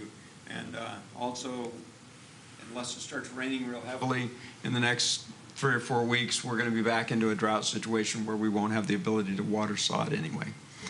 For Ben Franklin, there's also that other, like, grass area in the back. I don't know if I should call that the back of the school, but are you addressing that other side as well? So on the back side, on the west side of the school, there is part of that has been taken up by the solar panels that are for that site, and then there's an issue with ADA accessibility to that site, and so if we decide to use it on a regular basis, we will have to make ADA accessibility a priority. But isn't that true of the other field as well? I mean, it's about 35 steps down from the school to the field. Right, but we do have, there is a ramp on the north end. There's a ramp on the north end, and then there's a driveway on the north end too. Right. So, It's not directly accessible from the school. The ramp on the north end goes down, but then it comes back up at the school site. It just doesn't get utilized on a regular basis. So, and those are the types of things that, as we address those fields, we'll have to bring them into compliance with ADA accessibility. Fernando Rivera, the same type of a situation. We have a area out there that was designed to be a play field because of the lack of water and the rodents that we have. You know, gophers are very prevalent, and so it becomes one of those issues where we have to look at those two options to do at that site and make it a safe area for the students to engage in PE and also just in recreational opportunities out there. And with the fencing issue too, as we fence that school, it'll make it to where we won't have the opportunity to have students go outside the campus and back in on a regular basis unless we leave gates open, and then that creates once again a porous school site. So the other issue is the TRP and Susan B. Anthony Field. That field is over 10 years old, or just right at 10 years old right now. The lifespan of a artificial turf field is about 8 years, 8 to 10 years, and that site gets very heavily used by the public. And what was put in there has not been. The district had a joint use agreement with the city of Parks and Recreation Department, and so it should have been maintained, and it should have been adequately serviced and resurfaced. And we're in discussion right now with the city of Daly City about coming to an agreement on how we're going to deal with that. And so, regardless of how we deal with it, we still need to provide adequate field at that site too. So when you add up all these numbers, our remaining numbers quickly disappear just by the fencing issues. So these are issues that we have to look at as a district and make decisions as to where we want to go with these things and how we want to fund them if we don't have bond money to do it. Yeah. I'd like to add something here. This is a good error I've made. I added everything up, and it all adds up to $14.4 million, but that includes doing both turf and sod at the sites, and of course we wouldn't do both. We're not doing both. There you go. So if we just took off the sod and wire, we would save $2 million. So you can put down 12.4 million or 10.4 million if we took off if we did it with the sod, the turf and sod instead. I mean the sod and wire. Also, Mr. Heath and I spent the last 3 days at a conference in Sacramento, a cash conference with this Coalition for Adequate School Housing, and we learned a lot of stuff and a few nuggets of gold, of course. That's what you're always going for. And one of the things is that we have determined, or had a consultant determine for us with the state how much eligibility we have for new SFP funds, school facilities program funds. And the district, we do have some eligibility, $3.5 million. That does have to be spent for the specific, at the specific sites that those funds have been determined for. And during this conference, I feel it's quite hopeful that we would be able to use these funds for both the fencing project as well as a turf project. There's some work around that. The fencing one might be a little bit easier to do that with. But Ben Franklin is one of the sites that has $1.5 million of the SFP funds, so between the fencing and the turf. The thing with the SFP funds is the state, when they provide funds on any project, they expect it to pay for no more than 60% of that project. So the district has to pay another 40%. Using our bond funds is considered part of that 40%. So we would be able to couple it up with bond funds and use these funds. So we will look further into whether we can for sure use it, but we do feel it's quite promising. That adds $3.5 million, but again, it has to be at the right sites. Is this in specific order as far as priority, the possible future projects based on necessity, or is this just a random? Well, the first two, I think, is, and I'll let Mr. Vidal speak to that. Yeah, I think the first two are probably greatest priority. The fencing, I think while our members of our community may complain about our schools being porous, there are other members who appreciate that.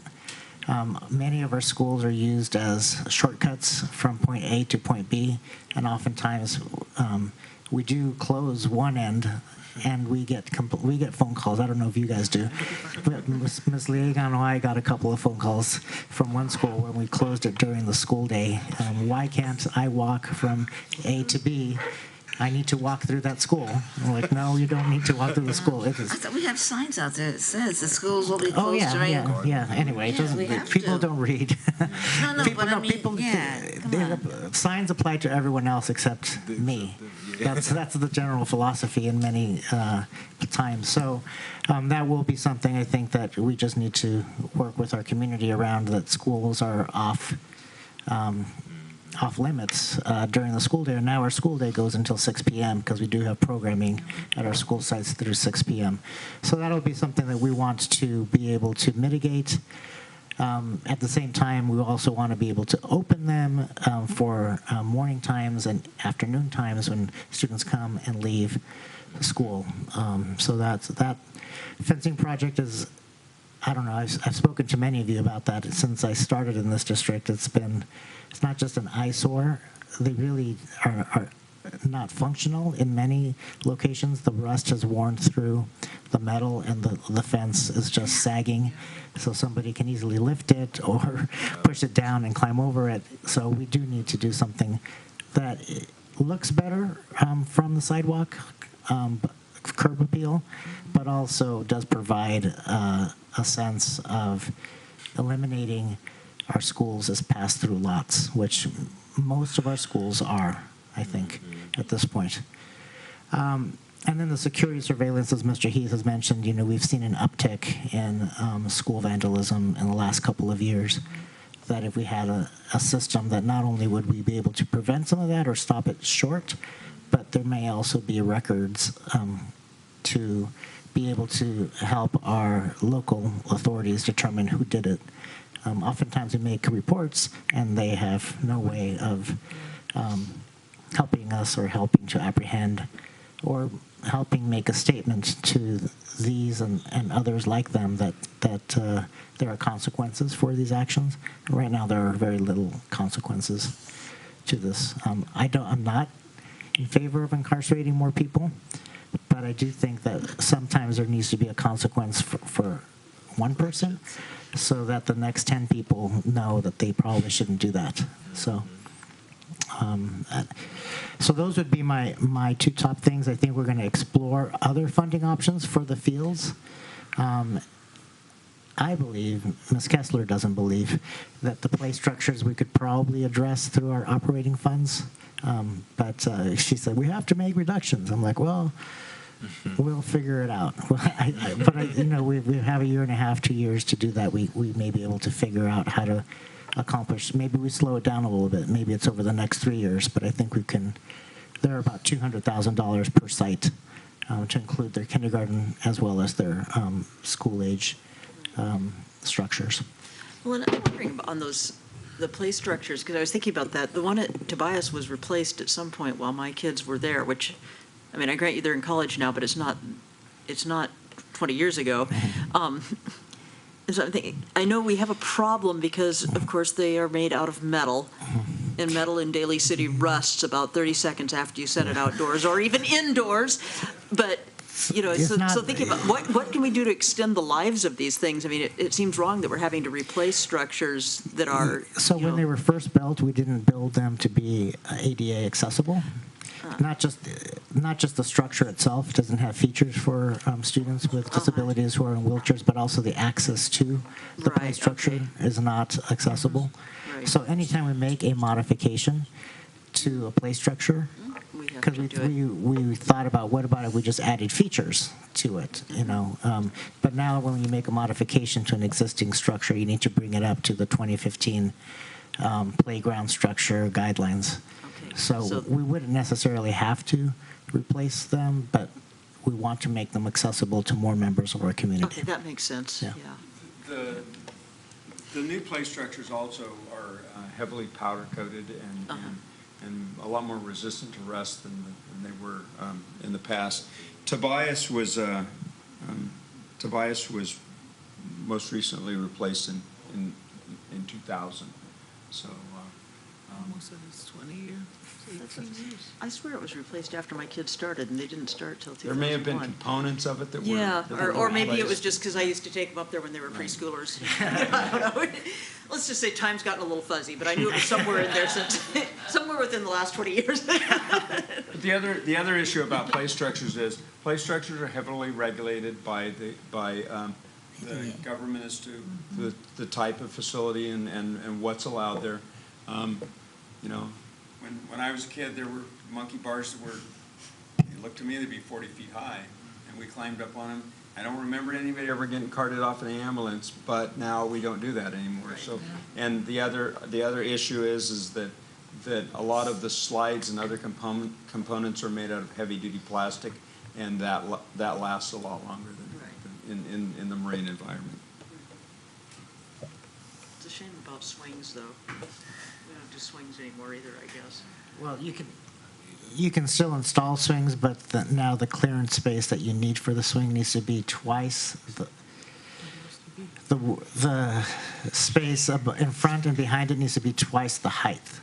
So you eat up a lot of space by putting in a play structure. Yeah. Right, So if you have a 20-foot height, you need 40 feet, and I think it's twice, right? Right. It's twice. 40 feet in front and 40 feet behind. Okay. And the unfortunate thing about a swing is each swing entertains one student. Right. And the rest of the students that want to go up there become targets of the swing. And climbers and things like that they can entertain That was the best larger part groups. about them. What about those tire swings where like 3 students can sit and spin? They do make but it doesn't swing like that. It more of a turning process. Mm-hmm. They do make that, and it's available in some of the components that we use. Cool. Thanks for the presentation. I had a question. So I realize this item is only an information item. Yeah. So is it coming up in a future meeting in terms of action on how best to select projects to fund, or is there I think at this point it's, these are the things that are on the horizon that I think that the district would like to pursue. And I think we'll pursue them in that order unless there's a great objection to that. As I mentioned, we're looking for different sorts of funds to be able to do this, and Ms. Kessler identified at least one that we could do that, and we may have some flexibility and other funds that we've set aside for facilities that we could utilize some of these projects with. We have a speaker card on this topic as well. Mr. Paul Hagan.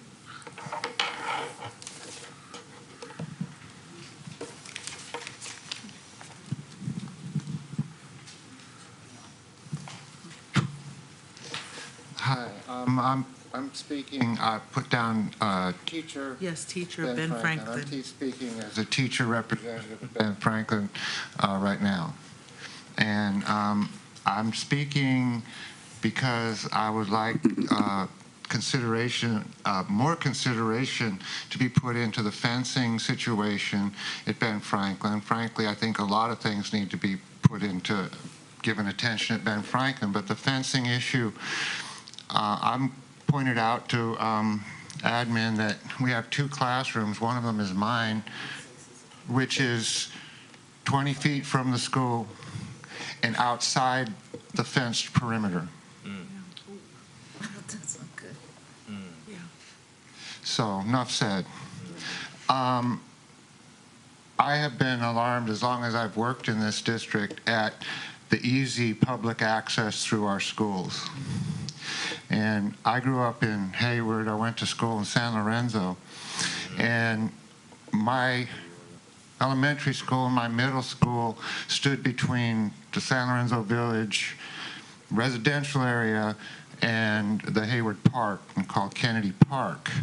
And so the elementary school and the middle school were used as public access for people to get. And this was a long time ago, but it wasn't very difficult to figure out that by just adding a second fence parallel to the one they already had, they could create a walkway that could be left open and accessible to the public anytime, while the schools were no longer used as public pathways. It's not a hard fix. That's what I feel. We could figure this out a long time ago. We can certainly figure it out now. So we would like to see that tended to. Thank you. Thank you. Thank you. And that's, Len's to let you guys know that there's a on the bottom there at the playfield where the grass is. And at one time, the people that owned those homes didn't realize that because there's a walkthrough that goes out to Park Plaza, that there was graffiti on every fence. That the fences belonged to the people, not to Broadmoor. I mean, not to the school district. So somebody brought it to the school. One of the principals brought it to our attention. So we got free paint donated to us, and Broadmoor property owners painted, but they had to knock on every house to ask permission to paint their fence. And they didn't even know that it was hideous, but all the kids saw all the garbage that was written on it while they're playing in the playfield. And I don't think we realize that other schools may have the same issue, but we need to look at that and take care of it so our kids don't see all that stuff. So anyway, Broadmoor property owners did it, and I was really proud that they got involved. It didn't cost the district any money. Thank you for the update. We look forward to hearing back from you all.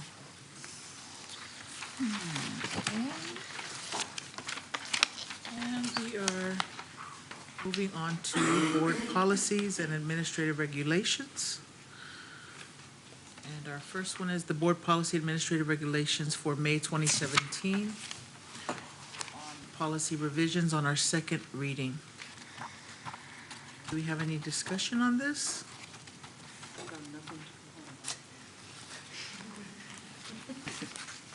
If we have no discussion, do we have a motion?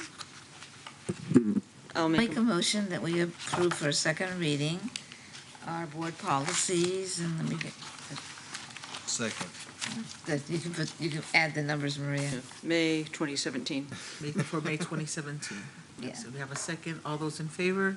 Aye. Thank you. Now we have our board policy administrative regulations for July 2017, first reading on board policy revisions. Do we have any discussion on this?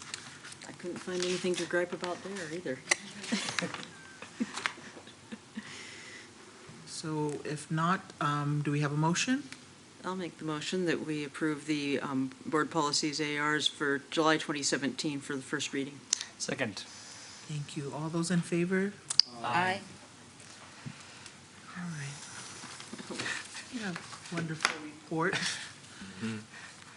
on professional development from Mr. Koo about mid-course 5. Master Governance number 5. So I finally was able to finish the program, which I'm extremely excited about. It took over a year, but I'm glad I'm finished. Master Governance 5 was focused on a couple of topics: community engagement and governance integration. So it was kind of a summary of previous 4 classes. In terms of community engagement, it was focused more on how, as a school board member, you can be a community advocate and kind of build better relations with the community in general.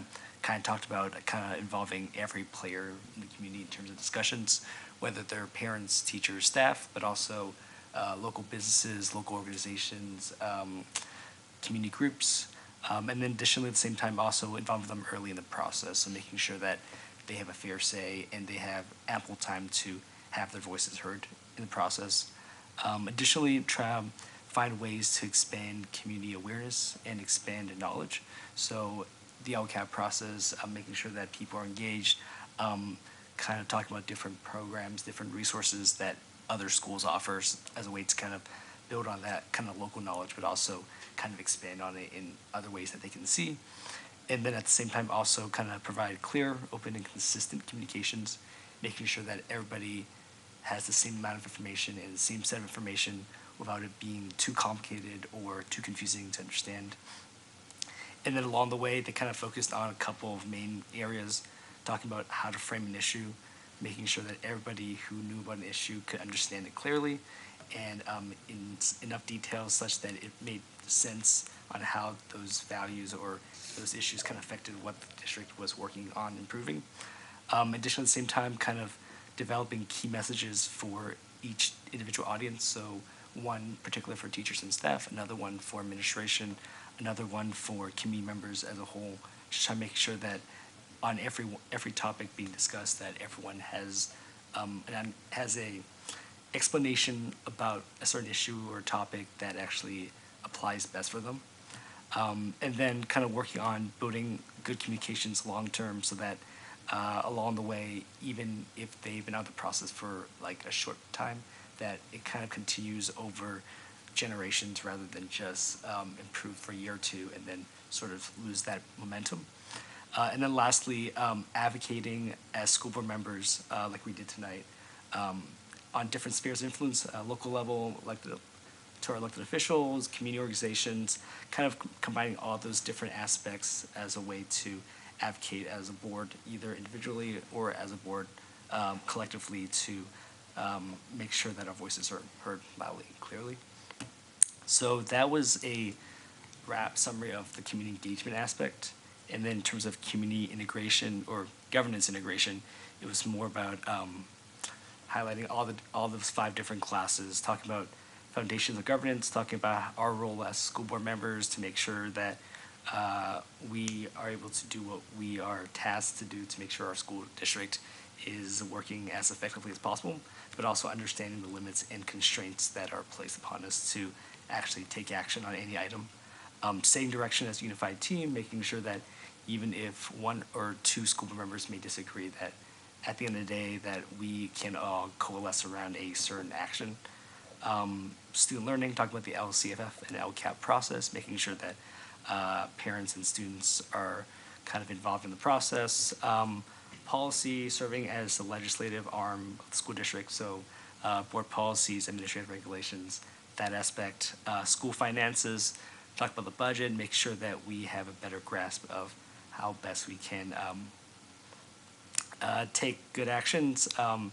HR, that's pretty much what it is.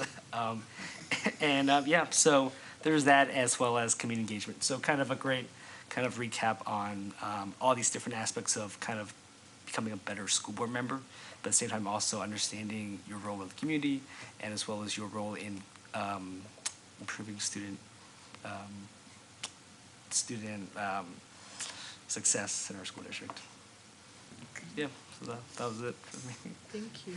Congratulations again. Yes. All right, so we move on to board member comments, reports, and reflection on board meeting guidelines, and we'll start with Trustee Ali. All right. Made enough comments and reports, so tonight I focused on a different for behavior, which was we will listen actively and openly to all ideas without interrupting or preparing responses. Thank you. Trustee Buswella? Okay, I really didn't get to pick it ahead of time, sorry. That's true. But I'm just going to say we will keep our focus on the best interest of our students, because that's really what we're supposed to be doing all the time. And today we did talk about things that affect the students, so I think we're there. Thank you. Trustee Koo? I selected, we will come to meetings prepared, mindful, attentive, and ready to contribute. I thought we did that tonight. And I also didn't really pick one, but I was reflecting on this, but thinking about we'll work toward the future, learning from the past, and some of what we were talking about there with looking at, like what Mr. Hagan said and stuff, that, yeah, we have that ability and resource, and we're generally aware of it. Thank you. I shared, I will say that I picked that as well, working toward the future and learning from the past. I'm not sure if this is kind of the right time to say something, but I just wonder with all the stuff we're talking about, being that we do have an agreement with the City of Daly City for use of our property, and they use it far more than we ever would use the fields. Can we not talk with them and see that they can't help pay for some of the stuff that we have to do? They're using it. Yeah, I think that's it. Yeah. Okay. Yep. We have that committee also, right? Yeah. City I'm of Daly City. just saying, is the committee, the two board members should go.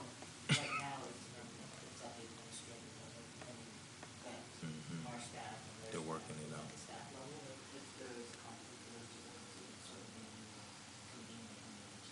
Gee, I'm surprised because it's always been two board members reaching out there because you get a lot more done when you get it done faster than having a city manager say, we can't do it. Can we still meet in here or not? So you signed a new agreement, you mean? Oh.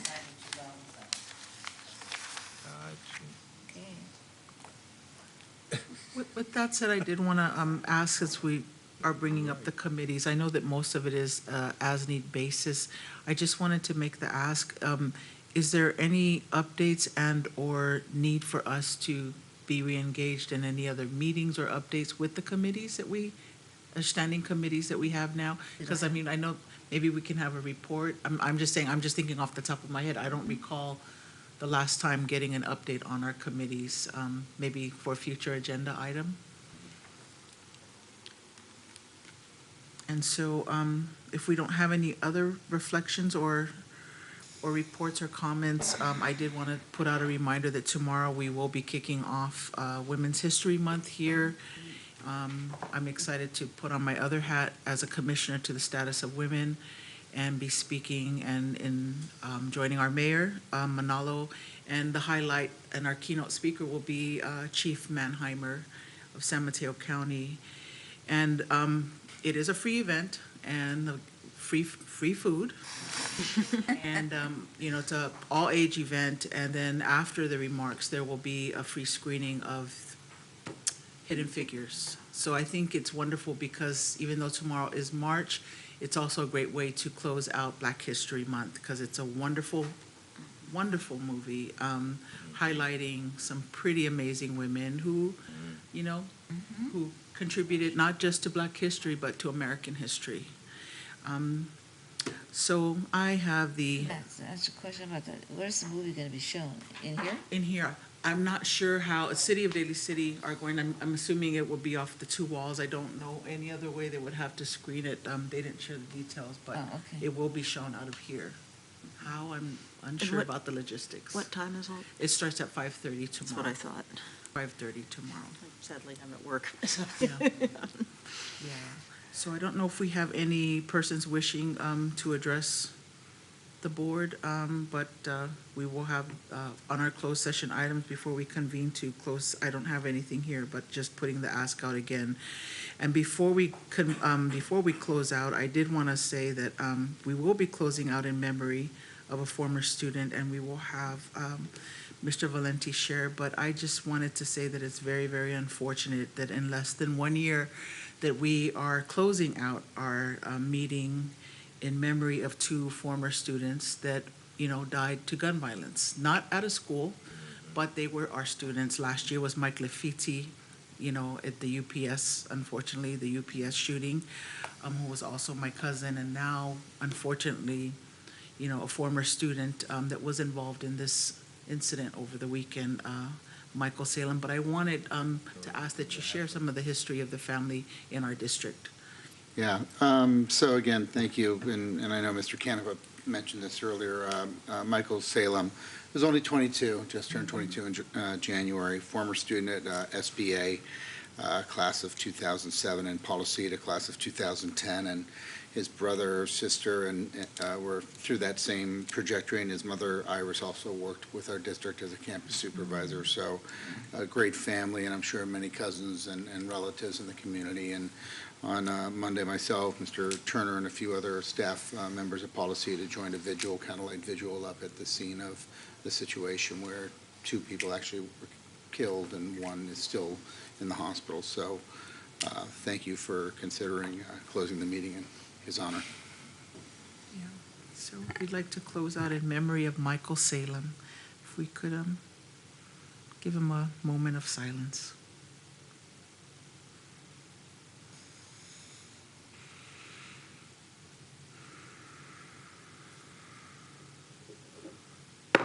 Thank you.